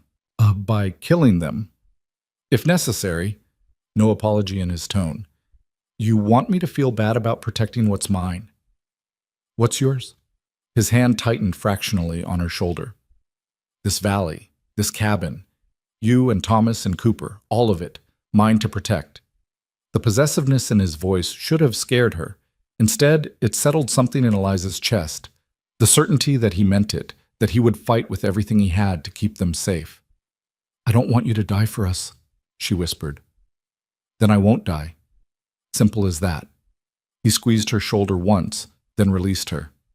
"Get some sleep. I'll wake you if anything happens." But sleep was impossible. Eliza lay in the darkness with Thomas, listening to every sound, every creak of timber and gust of wind. Her hand found the knife Mrs. Chen had given her all those months ago. Not much of a weapon, but better than nothing. Dawn came gray and cold. No attack materialized. The day passed with agonizing tension, every sound making them jump, every shadow a potential threat. By evening, Eliza's nerves were screaming. "Maybe they decided not to come back," she said as they ate another cold meal. "Maybe." But Caleb's expression said he didn't believe it. They came at dusk just as light was failing. 6 riders this time, Walker in the lead. They stopped at the edge of rifle range, clearly visible in the dying light. "Mercer!" Walker's voice carried across the snow. "We're giving you one chance. Hand over your supplies and the woman, and we'll leave peaceful." Caleb's response was to fire a warning shot that kicked up snow 3 feet in front of Walker's horse. "Next one goes through your chest," he shouted. "Leave now and you might make it off this mountain alive." Walker laughed, a harsh, ugly sound. 6 of us, 3 of you. Math's not in your favor, friend. 3 of us who know this valley. 6 of you who will freeze to death when I put bullets through your horses and you have to walk out." Another shot, closer this time. "Last warning." The riders retreated out of range, but they didn't leave. Eliza watched them make camp just beyond the ridge, their fire visible against the darkening sky. "They're waiting us out," Cooper said, "figuring we'll have to sleep eventually." "Then we don't sleep." Caleb's voice was grim. "We take turns, keep them in sight. They try to approach. We make them pay for every foot." The siege began. The first night crawled past with agonizing slowness. Caleb took the window facing the bandits' camp while Cooper watched the barn approach, and Eliza kept Thomas quiet in the corner farthest from any potential gunfire. Every hour felt like 10, measured in heartbeats and shallow breaths, and the weight of waiting for violence that didn't come. Dawn brought no relief. The bandits remained visible on the ridge, their fire smoking in the cold morning air. Eliza could see them moving around, passing what looked like a whiskey bottle, their laughter carrying faintly across the distance. They were making a show of their patience, demonstrating they had time to wait. "They'll try something tonight," Caleb said, his voice rough from exhaustion. "They won't wait much longer." "How do you know?" Eliza asked. "Because they're running out of supplies, same as we are. Difference is, we're in shelter and they're not. Another night in that cold and they'll be desperate." His gray eyes were bloodshot but sharp. "Desperate men make mistakes." Cooper shifted his weight, favoring his bad hip. "Could try picking them off from here. I can make that shot. And then the survivors scatter, circle around, come at us from 3 directions instead of 1. Caleb shook his head. "We hold position, make them come to us on our terms." Thomas chose that moment to wail, hungry, tired, sensing the tension that saturated the cabin's air. Eliza lifted him, tried to nurse him, but her milk had thinned from stress and fear. The baby latched on, then pulled away, frustrated, crying harder. "He needs proper food," she said, hearing the desperation in her own voice. "He needs—" "I know." Caleb moved to his supplies, pulled out a small tin of condensed milk. "Mix this with warm water. It's not ideal, but it'll keep him fed." Eliza's hands shook as she prepared the makeshift bottle. Thomas took it greedily, his cries fading to hungry gulps. She watched him drink and felt something crack in her chest, the weight of keeping her child alive in circumstances that seemed designed to kill them both. "I'm sorry," she whispered. Caleb looked at her sharply. "For what?" "For being here. For making you a target. They want me because I'm—" "Stop." His voice cut like a knife. "They want you because they're animals who take whatever they can get their hands on. That's not your fault. That's theirs. But if I wasn't here, if you weren't here, I'd still fight them, because this is my land and nobody takes from me without paying for it." He crossed to where she sat, crouched down so they were eye level. "You listening? You and Thomas being here doesn't make this harder. Makes it clearer. Gives me something concrete to protect instead of just pride and property." Eliza met his eyes and saw truth there. Fierce, uncompromising truth that didn't allow for self-blame or doubt. "You really mean that?" Every word. The moment stretched between them, weighted with things neither of them knew how to say. Then Cooper cleared his throat from his position by the window. "They're moving, 2 riders heading this direction." Caleb was on his feet instantly, rifle in hand. Eliza pulled Thomas close and moved to the corner Caleb had designated as safest, the root cellar's entrance behind her, thick log walls on 2 sides. From there she watched Caleb position himself at the window, his body still and focused as a hunting cat. The riders came slowly, deliberately, staying just within rifle range. Walker and one of the others, both with their hands visible and empty. "Mercer," Walker called, "we want to talk." "Then talk from there," Caleb shouted back. "We're willing to negotiate. Let us approach peaceful and we can work something out." "You can work it out from exactly where you are." Walker's horse shifted, dancing sideways. "Be reasonable, man. We're freezing our asses off out here. Just want to talk terms." Caleb's finger moved to the trigger. "I gave you terms. Leave or die. Those are your only options." "What about the woman?" The other rider spoke for the first time. "She want to stay trapped in that cabin? Maybe she'd like a say in her own future." Eliza felt ice slide down her spine. They were trying to divide them, make her seem like a prisoner instead of someone being protected. "The lady's right here," Caleb's voice rang with contempt. "She can hear you, and she's got more sense than to trust men who ride up armed and demanding women like they're livestock. Ask her yourself then. Let her speak for herself." Caleb glanced back at Eliza, a question in his eyes. She shook her head firmly, no words needed. His expression shifted, something like relief crossing his features before he turned back to the window. "She says no," he shouted. "Now get off my land before I start dropping you where you stand." The riders retreated, but slowly, making it clear they weren't afraid. Eliza watched them return to their camp and felt her stomach twist. This was only beginning. They had time and numbers and desperation. What did she and Caleb and Cooper have except walls that could burn and ammunition that would eventually run out? "How long can we hold them?" she asked quietly. Caleb didn't look at her. "Long as we have to." "That's not an answer." "It's the only answer I've got." He finally turned, and the exhaustion in his face made him look 10 years older. "We've got food for maybe 3 more days if we ration. Ammunition for a prolonged fight if it comes to that. Water from the creek if we can reach it. We hold until they give up or until we make holding too expensive for them to continue. And if they don't give up, then we make it expensive." The second night was worse than the first. The bandits built up their fire, made noise, kept anyone in the cabin from sleeping properly. Eliza dozed in fits, jerking awake at every sound, her hand always on the knife at her belt. Thomas slept fitfully, picking up on her fear, whimpering in his sleep. Near midnight, Cooper shook Caleb awake. 3 of them moving, coming around from the east. Caleb was up instantly, moving to the window with the fluid grace of a man who'd woken to danger 1,000 times before. Eliza crept closer, staying low, trying to see what they were seeing. 3 shadows detached from the larger darkness, moving low and fast through the snow. They'd left their horses behind, were approaching on foot using terrain and darkness for cover. "They're going for the barn," Caleb said quietly. Probably planning to set it on fire, drive us out into the open. Can't let them reach it, Cooper said. No, we can't. Caleb checked his rifle, his movements calm and methodical. When I give the word, light every lamp we've got. Make them think there's more of us than there are. And start shooting. Don't aim to hit, aim to scare. Make them think twice about getting closer. Eliza's heart hammered. What are you going to do? What I have to. He looked at her, and something in his expression made her breath catch. If this goes wrong, you take Thomas and run. Don't look back. Don't wait for us. Just run.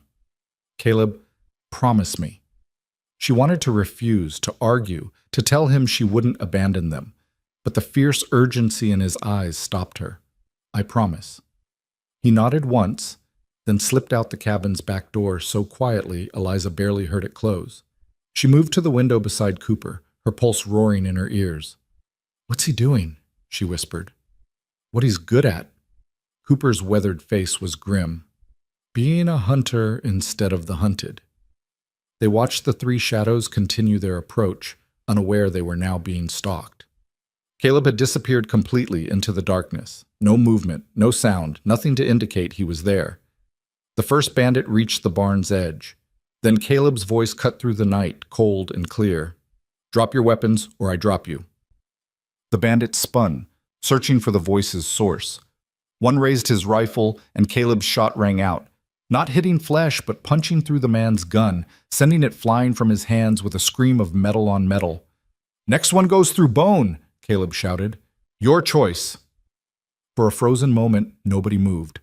Then the three bandits broke and ran, scrambling back toward their camp in panicked disorder.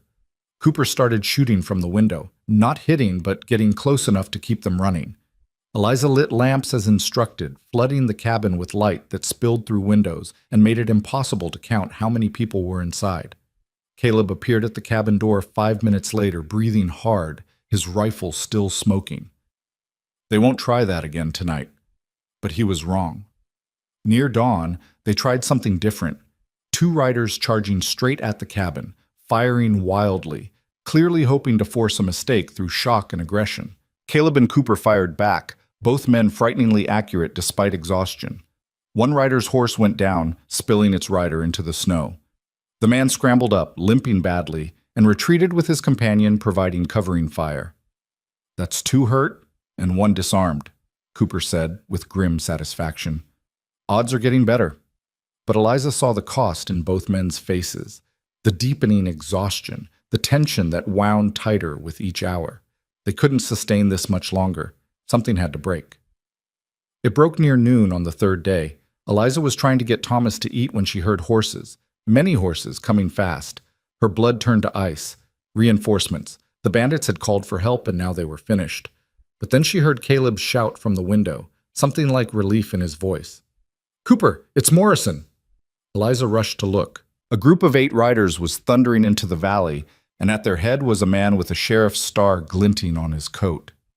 The bandits' camp erupted into chaos, men scrambling for horses, scattering in 3 directions, abandoning their siege in panicked flight.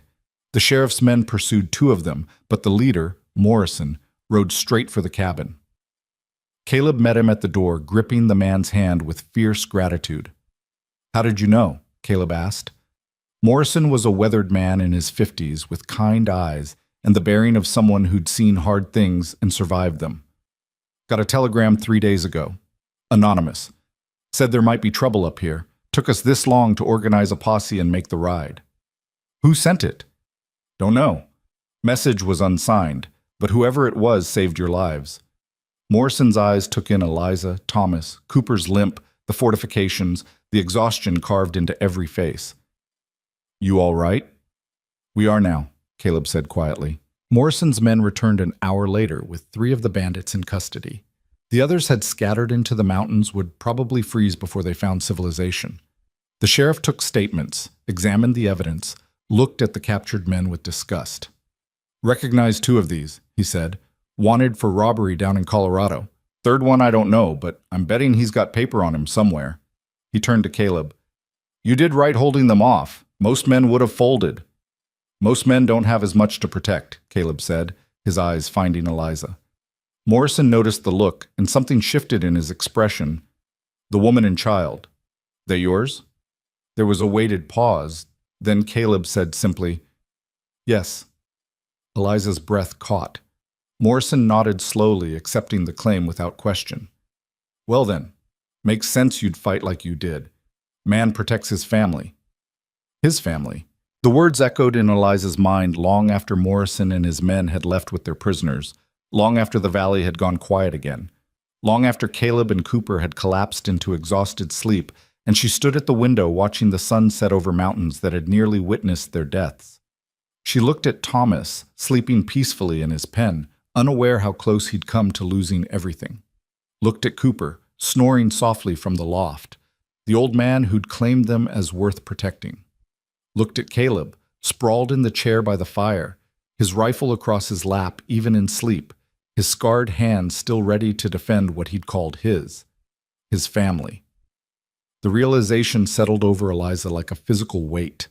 Somewhere in these months of survival and hardship and slowly built trust, she'd stopped being a debt repaid and become something else, someone who mattered, someone worth fighting for, someone who belonged. And more terrifying than any bandit siege, she'd started feeling the same way about him. The days after the siege felt strange, hollow. They'd been wound so tight for so long that relaxing felt dangerous, like lowering their guard would invite new disaster. Caleb maintained his watch schedule for nearly a week before Cooper finally told him to stop being an idiot and get some proper sleep.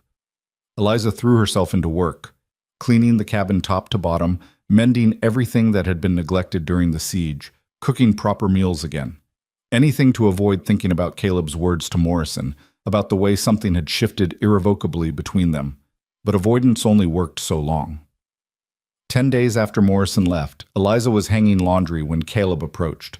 He'd been working on repairing the barn's door, but now he stood with his hat in his hands, looking uncharacteristically uncertain. "Can we talk?" he asked. Eliza's heart jumped. About what? About what happens next. She set down the laundry, wiped her hands on her skirt. All right. They walked to the creek's edge, where water ran clear and cold over stones that were just beginning to show through melting snow. Spring was coming, really coming, and with it the end of the isolation that had cocooned them through winter. Morrison's visit reminded me that the valley's not as isolated as I like to think, Caleb said, staring at the water. People know I'm up here. Know there's a woman and child with me. That's going to bring questions, assumptions. What kind of assumptions? About who you are, what you are to me.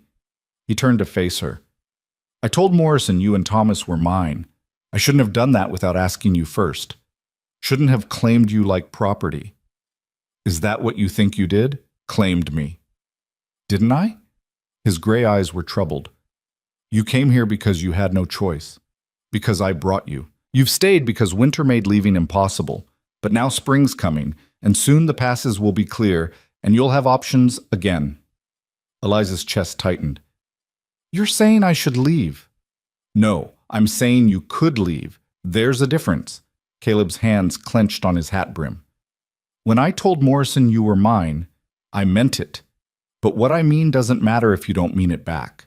If staying here feels like being trapped, then you should go. I'll give you money, supplies, help you get wherever you want to be. And if I don't want to go? The question hung between them. Caleb's expression shifted, hope and fear warring in equal measure. Then I need to know what you're staying for. Out of gratitude? Obligation? Fear of the alternative? None of those things. Eliza's voice came stronger than she felt. I'm staying because this place feels more like home than anywhere I've ever lived. Because Cooper treats me like family and Thomas like a grandson. Because you, she faltered, then pushed through. Because when those bandits demanded I speak for myself, the only words in my head were that I was already exactly where I chose to be. Caleb's breath left him in a rush. Eliza, I'm not finished. She stepped closer, close enough to see the rapid pulse at his throat. I'm staying because when you hold my son, something in my chest breaks open. Because your hands are scarred from protecting us. Because you've never once treated me like I owed you anything, even though you bought my freedom with your own gold. Because you're the first man who's ever made me feel safe and seen and valued all at once. You feel safe with me? His voice was rough, disbelieving. I'm a killer, Eliza. I've got blood on my hands that no amount of honest ranching will ever wash clean. I know what you were. I also know what you are. She reached up, touched his face. The first time she'd initiated contact, the first time she'd admitted through action what she'd been feeling for months. You're the man who carved my son a horse, who taught me to read weather signs, who fought 6 armed men to keep us safe. That's who you are to me. Caleb's hand came up to cover hers, pressing her palm against his scarred cheek. I don't deserve this. Don't deserve you. Maybe not, but I'm choosing it anyway. She took a breath, steadied herself. I'm choosing you, Caleb, if you'll have me. If this isn't just about debt or obligation or... He kissed her, cut off her words with his mouth, his hands framing her face with desperate gentleness. The kiss was nothing like what Eliza had known with James. No drunken fumbling, no selfish taking. This was reverent, claiming, a question and answer all at once. When they finally broke apart, both breathing hard, Caleb rested his forehead against hers. I've wanted to do that since Christmas. Since before Christmas. Since the moment you stepped down from that auction block and looked at me like I might be different than everyone else who'd failed you. You are different. I'm trying to be. His thumb brushed across her cheekbone.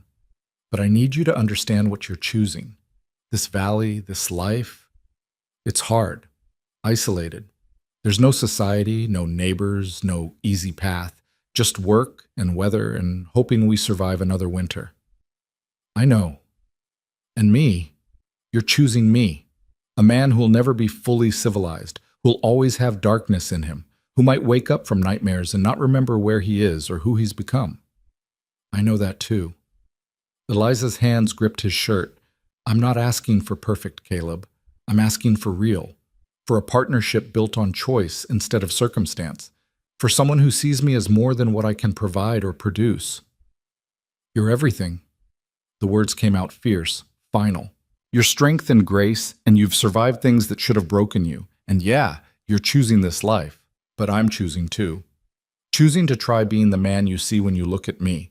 Choosing to build something with you instead of just surviving alone. Then we're agreed. She smiled, felt it trembling at the edges. We're choosing each other. Yeah. His arms came around her, pulled her close. We are.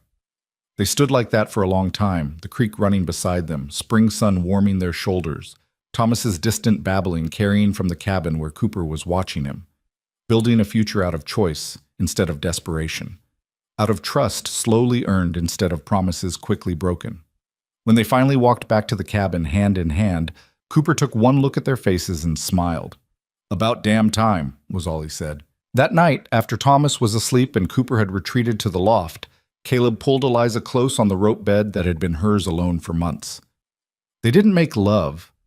Both too aware of Cooper overhead, of Thomas nearby, of the need to take things slow and deliberate. But they lay together in the firelight, Caleb's arms around her, his breath warm against her hair. I never thought I'd have this, he said quietly. Thought I'd burn that possibility when I chose the life I did. People change, get second chances. You believe that? I have to. Otherwise, what's the point of trying to be better than we were? She shifted to look up at him. You gave me a second chance when you paid my debts. Let me give you one by choosing to stay. His arms tightened around her. I love you. Should probably say that proper. I love you, Eliza. You and Thomas both. The words settled into her chest, warm and real and terrifying in their permanence. I love you too. Took me a while to admit it, but it's true. How long? Since you climbed onto the roof in a blizzard to fix the chimney. Since you held my son while I slept. Since you looked at me like I was worth fighting for. She paused. Maybe since that first night in Mrs. Chen's boarding house, when you gave me the bed and slept in a chair by the fire. When you could have demanded anything and instead demanded nothing. Caleb's laugh was quiet, wondering. We're quite a pair, broken people trying to build something whole. Maybe that's exactly what it takes.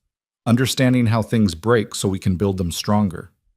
They fell asleep like that, wrapped together, building a future one honest word at a time. Outside, the valley prepared for spring. Inside, two people who'd survived the worst life could throw at them chose to believe in something better. Morning came soft and clear. Eliza woke to find Caleb already gone, but Cooper was cooking breakfast and actually humming, which she'd never heard before. "He's happy," the old man said when he caught her watching. "Haven't seen him like this in all the years I've known him." "Are you all right with it? With me staying permanently?" Cooper's weathered face creased into a genuine smile. "Been hoping for it since Christmas. Boy needs a mother, Caleb needs a partner, and I need to know this place will continue after I'm gone." "You're not going anywhere." "Not today, but eventually." He served her coffee, his movements stiff but steady. "When that day comes, I want to know the valley's in good hands. Yours and Caleb's and Thomas's, that's worth more than gold." Eliza's eyes burned. This gruff old man who'd shown her nothing but respect, who'd helped her survive winter, who'd taught her to be stronger than she knew, he'd become family too. "Thank you, Cooper, for everything." "Don't thank me. Just keep making Caleb smile like that. Keep being the reason he wants to be better." Cooper's eyes were sharp despite their kindness. "That's all the thanks I need." Caleb returned at midday with news that would change everything. He carried a letter, the envelope weathered from travel, but the seal unbroken. Eliza watched him turn it over in his hands, his expression unreadable. "Came with Morrison's posse," he said finally. "One of his deputies was carrying mail for the valley. This was in it." "Who's it from?" Caleb's jaw tightened. "Don't know. No return address. Just says Caleb Mercer, High Valley, Montana Territory." He looked at her, something vulnerable in his eyes. "You want to be here when I open it? Or should I want to be here." Eliza moved to stand beside him, their shoulders touching. "Whatever it says, we face it together." He broke the seal with careful fingers, unfolded paper that crackled with age. His eyes scanned the contents, and Eliza watched his expression shift from wariness to shock, to something she couldn't name. "What is it?" she asked softly. "It's from the woman I told you about, the rancher's daughter." His voice was rough. "She's dying, consumption. Says she wanted to write before it was too late, to tell me she was sorry, that choosing her father over me was the biggest mistake of her life." Eliza's chest tightened. "Caleb." "She says she married a banker, had a good life by society's standards, but she never forgot me. Never stopped wondering what would have happened if she'd been braver." He lowered the letter, and Eliza saw his hands were shaking. "She's asking for forgiveness. Saying she hopes I found happiness even if she didn't." The silence stretched heavy between them. Eliza understood what this letter represented, the ghost of a future that might have been, a woman who'd chosen security over love and lived to regret it. Part of her wanted to be jealous, territorial. But looking at Caleb's face, she saw only old grief and older scars. "Do you forgive her?" Eliza asked. Caleb was quiet for a long moment. Then he moved to the fireplace, held the letter over the flames. "Yeah, I do, because holding on to anger about choices made years ago is like drinking poison and expecting it to hurt someone else." He dropped the letter, watched it catch and curl, and turned to ash. "She made her choice. I made mine. And my choice brought me here. To you. To Thomas. To a life I never thought I'd deserve." He turned to face Eliza fully, and the raw emotion in his eyes made her breath catch. "I don't regret what happened back then. Not anymore. Because if she'd chosen me, I wouldn't have come to this valley, wouldn't have been there when you needed someone, wouldn't have this chance at something real." Eliza crossed to him, took his scarred hands in hers. "You're sure?" "Never been more sure of anything." He pulled her close, rested his chin on top of her head. "Sometimes the worst things that happen to us lead to the best things we never knew to hope for." They stood like that while the letter turned to ash, while the past burned away and left only the present. Outside, spring continued its slow arrival, and with it came the knowledge that their time of isolation was ending. Soon the passes would clear. Caleb would need to make a trip to town for supplies, to file proper claim on the land, to handle the business of ranching that couldn't be delayed forever. "I should go with you." Eliza said that night as they discussed the coming trip. "When you go to town, people need to see us together, understand the situation." Caleb's expression grew troubled. "It's 3 days hard riding each way, with Thomas that young. Cooper can watch Thomas for a week. He's done it before when I helped you with the herd." She saw his hesitation and pressed forward. "People are already making assumptions, Caleb. Better they see us together, see that this is a choice I'm making freely." "You worried about what they'll say?" "I'm worried about protecting what we've built, about making it clear I'm not some victim you're keeping against my will." Liza's voice was firm. "Let them see us together. Let them draw their own conclusions." Cooper, listening from his chair by the fire, spoke up. "She's right. Folks in town got long memories and short patience for things that don't fit their expectations. Better to show them outright than let rumors fester." So it was decided. 2 weeks later, when the passes had cleared enough for safe travel, Caleb and Eliza rode out together, leaving Thomas in Cooper's capable, if nervous, hands. The old man had held babies before, his own children, grandchildren lost to time and distance. But his anxiety about caring for Thomas alone was almost comical. "He cries. I feed him. He's wet. I change him. Anything else goes wrong, I ride for help," Cooper recited for the 3rd time. "He'll be fine. You'll be fine." Eliza kissed Thomas's forehead, trying not to let her own anxiety show. This would be the longest she'd been separated from her son since his birth. "We'll be back in a week at most." The ride to town took 4 days instead of 3. Spring runoff had swollen creeks and turned trails to mud. They camped each night under stars that seemed impossibly bright after months of being confined to the cabin. Caleb built fires, caught fresh game, showed Eliza constellations, and told her their stories. It felt like a different kind of courtship, this slow journey through awakening land. On the 3rd night, with the fire burning low and coyotes singing in the distance, Caleb finally asked the question Eliza had been waiting for. "Will you marry me?" Simple, direct, no flowery speeches or elaborate proposals. Just a question asked in firelight by a man who'd learned that pretty words meant nothing compared to genuine intention.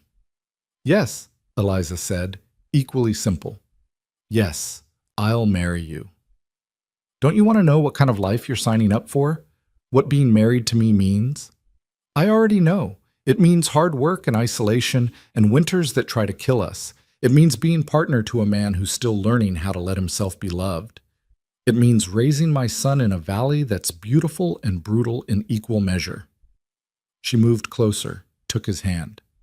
"It means choosing every day to build something together instead of just surviving alone. I know exactly what I'm signing up for, Caleb, and I want it." His arms came around her, pulled her against his chest where she could feel his heart hammering. "I'll try to be worthy of that choice." "You already are." They reached town on the 4th day, and Eliza felt the weight of curious stares from the moment they rode down the main street. She sat straight in her saddle, refusing to look ashamed or cowed. Beside her, Caleb rode with quiet confidence, his hand occasionally reaching to brush against hers, small gestures of connection that spoke louder than words. Mrs. Chen appeared on her boarding house porch as they approached, and her weathered face broke into a genuine smile. "Well now, look what spring brought back to us." "Ma'am," Caleb dismounted, helped Eliza down with careful hands.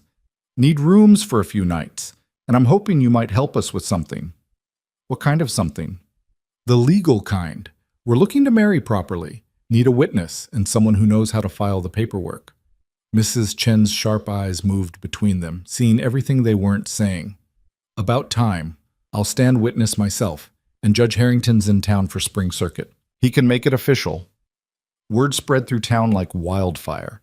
The mountain man and his widow were getting married. Some folks smiled, some whispered, some looked scandalized. Eliza felt their judgment like physical weight but refused to buckle under it. She walked through town with her head high, bought supplies with Caleb at her side, let everyone see that she was exactly where she chose to be. The banker who'd tried to auction her off approached them outside the general store, his jowls quivering with indignation. "Mrs. Whitmore, I heard you were living up in the high country. Didn't seem proper, an unmarried woman." "Soon to be Mrs. Mercer," Eliza interrupted coolly, "and my living arrangements are none of your concern. Your husband's debts were paid in full by this man." She gestured to Caleb. who had more honor in his little finger than James had in his whole body. Now, if you'll excuse us, we have business to conduct. She swept past him with Caleb following, and once they were out of earshot, he laughed quietly. Remind me never to get on your bad side. Too late for that. You're stuck with me now. They married 2 days later in Mrs. Chen's parlor, with the proprietor and Judge Harrington as witnesses. Eliza wore one of the dresses Mrs. Chen had given her that first night, mended and cleaned until it looked almost new. Caleb wore his only good shirt, his hair tied back, his scarred hand steady as he slid a simple gold band onto Eliza's finger. I don't have fancy words, he said when the judge asked if he had vows. But I promise to protect you and Thomas with everything I have. To work beside you, not above you. To choose you every day for the rest of my life. That's all I can offer, but I offer it freely. Eliza's voice was thick with emotion. I promise to build a life with you, not just survive one. To see you for who you are, not who you were. To choose you even when it's hard, especially when it's hard. And to love you for as long as we both draw breath.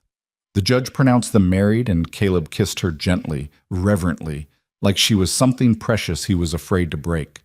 Mrs. Chen dabbed at her eyes with a handkerchief, muttering about dust, while Judge Harrington signed the marriage certificate with a flourish. You're legal now, he said, handing Caleb the document.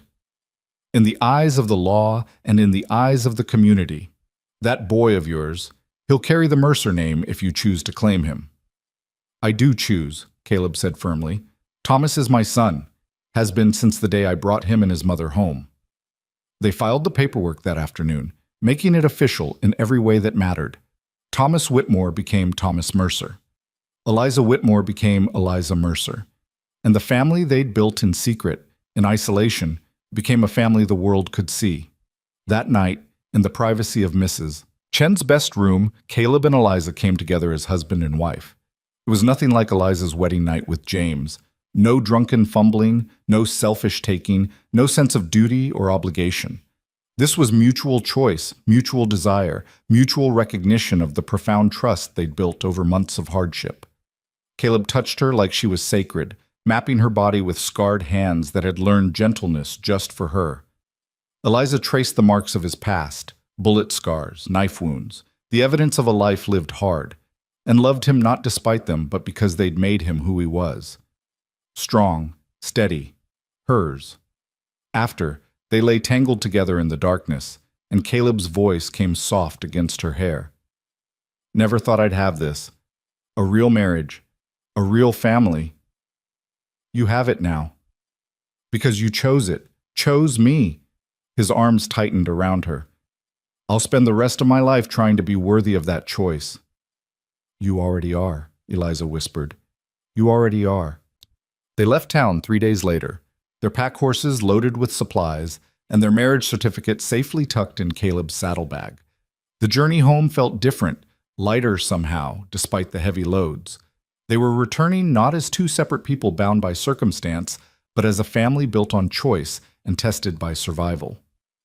Cooper met them at the valley's entrance, Thomas strapped to his chest in the sling, the baby's delighted coos carrying across the meadow. The old man's weathered face creased into a smile when he saw their joined hands.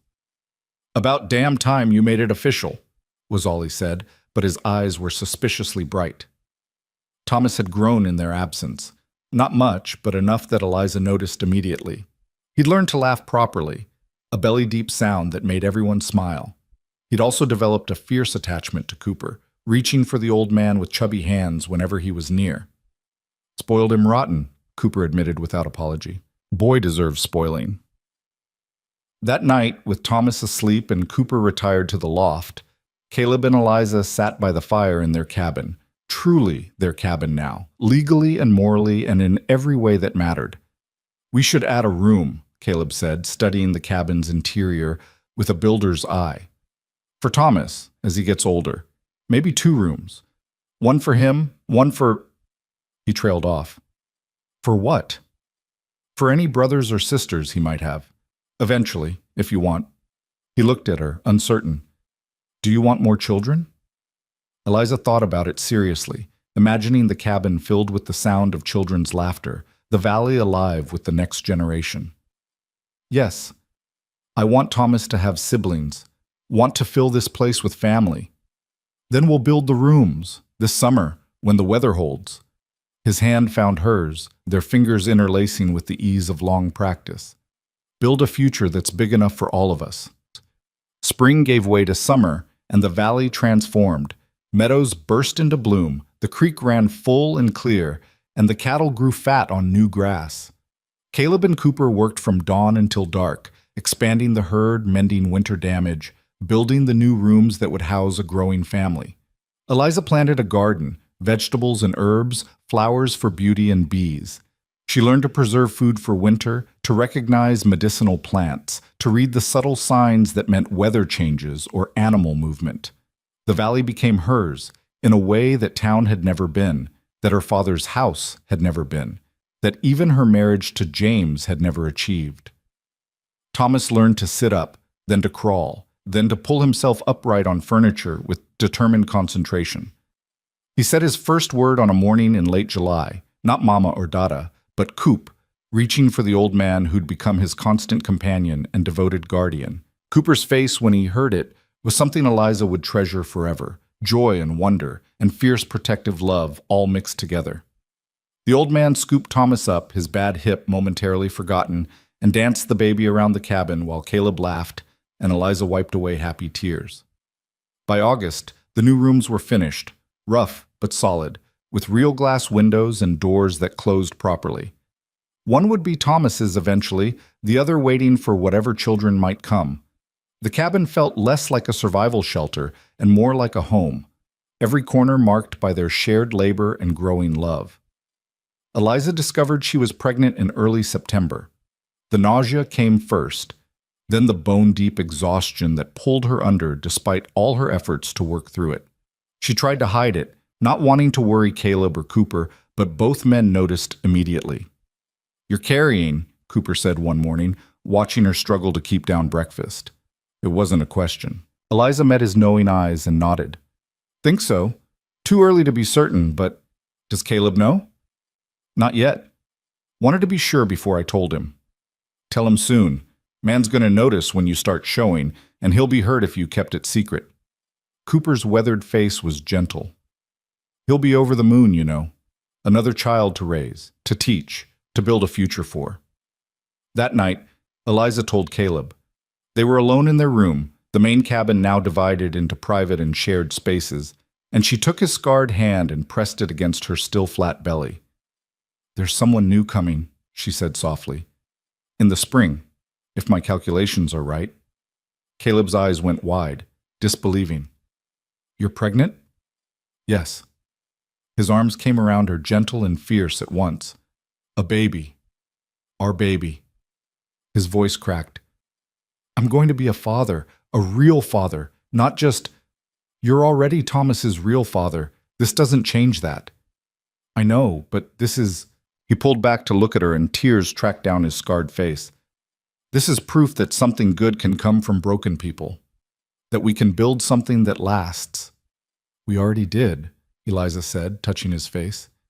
"This new baby is just more proof of what we already knew, that we were meant to build this life together." Winter came again, but this time it felt different. They were prepared, food stored, wood stacked, animals sheltered. More than that, they were a family now, bound by law and love and the growing life Eliza carried. The isolation didn't feel suffocating, but peaceful, a gift of uninterrupted time to simply be together. Thomas took his first steps in December, lurching from Cooper's arms to Caleb's with determined concentration. When he made it across the gap, the cabin erupted in celebration. 3 adults cheering for one small boy who'd just accomplished something enormous. Eliza watched them, Caleb swinging Thomas in the air, Cooper laughing with pure joy, and felt her heart swell past the point of containment. This was what happiness looked like. Not perfect, not easy, but real and hard-won and worth every sacrifice it had taken to achieve. Her pregnancy progressed through winter without complication. By February, she was showing, obviously, her belly rounding beneath layers of wool and fur. Caleb watched her constantly, worry evident in his eyes, but Eliza felt strong, felt ready for whatever came next. The baby came in early April, arriving with the spring thaw. Eliza's labor was hard but mercifully quick, Cooper playing midwife with surprising competence while Caleb paced the cabin and Thomas slept through the whole ordeal. When the baby finally arrived, a girl, small but fierce, with a lusty cry that announced her presence to the world, Caleb held her with shaking hands and tears streaming down his face. "She's perfect," he whispered. "Eliza, she's perfect." "What should we name her?" Eliza asked, exhausted but jubilant. Caleb looked at the baby, then at Cooper, then back to Eliza. "Hope. Her name is Hope." Because that's what she represented. Hope for a future they'd built from nothing. Hope that broken people could create something whole. Hope that love chosen freely was stronger than any love demanded or expected.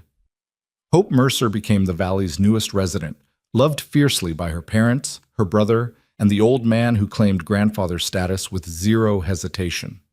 She thrived in the high country air, growing strong and healthy despite the isolation. Summer came again, and with it a surprise visitor.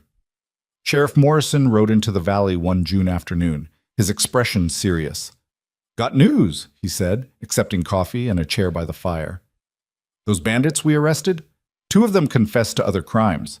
Turns out there was the bounty on Walker, enough to split 3 ways between you, Cooper, and the man who sent that anonymous telegram warning me about the siege." Caleb's expression was carefully neutral.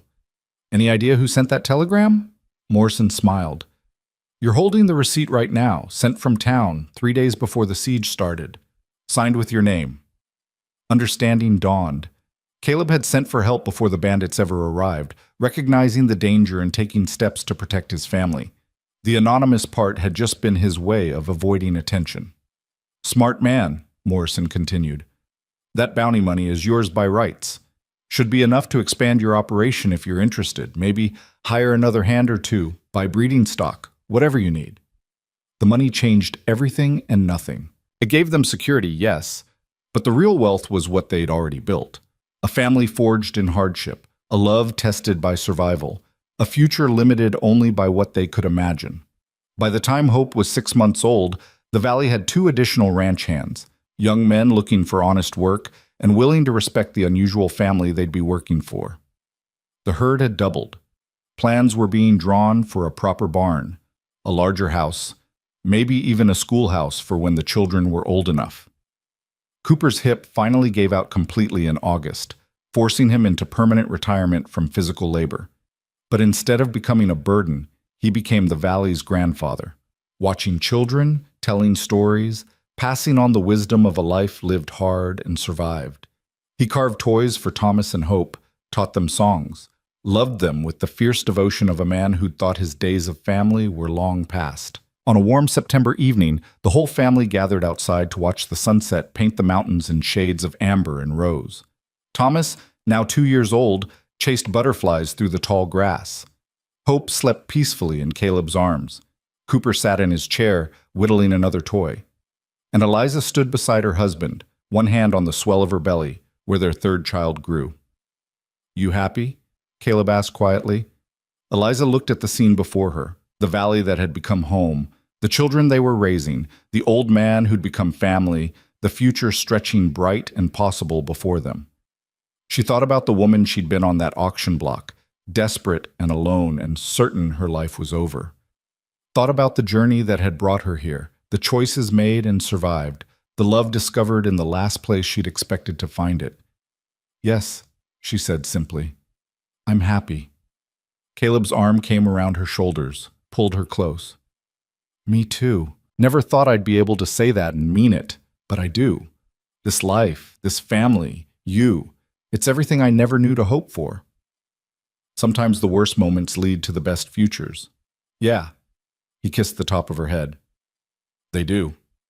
The sun sank lower, painting the world in gold. In the distance, cattle lowed peacefully. Closer, Thomas's laughter rang out as he caught a butterfly. Hope stirred and settled again, content. Cooper began humming an old song about mountains and home. And in that moment, in that valley carved from wilderness and isolation, a family that had been forged from desperation and debt found something rarer than gold. The simple, profound joy of being exactly where they belonged, with exactly who they'd chosen, building a future defined not by what they'd survived, but by what they'd created. The mountain man and his widow had found their way home. Not to a place on a map, but to each other. And that was enough. More than enough. It was everything. Years would pass. Children would grow. Hardships would come and be survived. But the foundation they'd built, the partnership forged in winter's grip, the trust earned through shared survival, the love chosen freely every single day, that would endure. Stronger than any storm, deeper than any doubt, more permanent than the mountains themselves. Because this was the truth they'd learned in the High Valley. Love that survives winter is love that can survive anything. And theirs had survived the coldest season of all, the winter of the heart, when hope seems impossible and trust feels foolish and choosing to believe in another person feels like the most dangerous gamble of all. They'd gambled and won, and in winning, they'd built something beautiful, a home, a family, a future, together.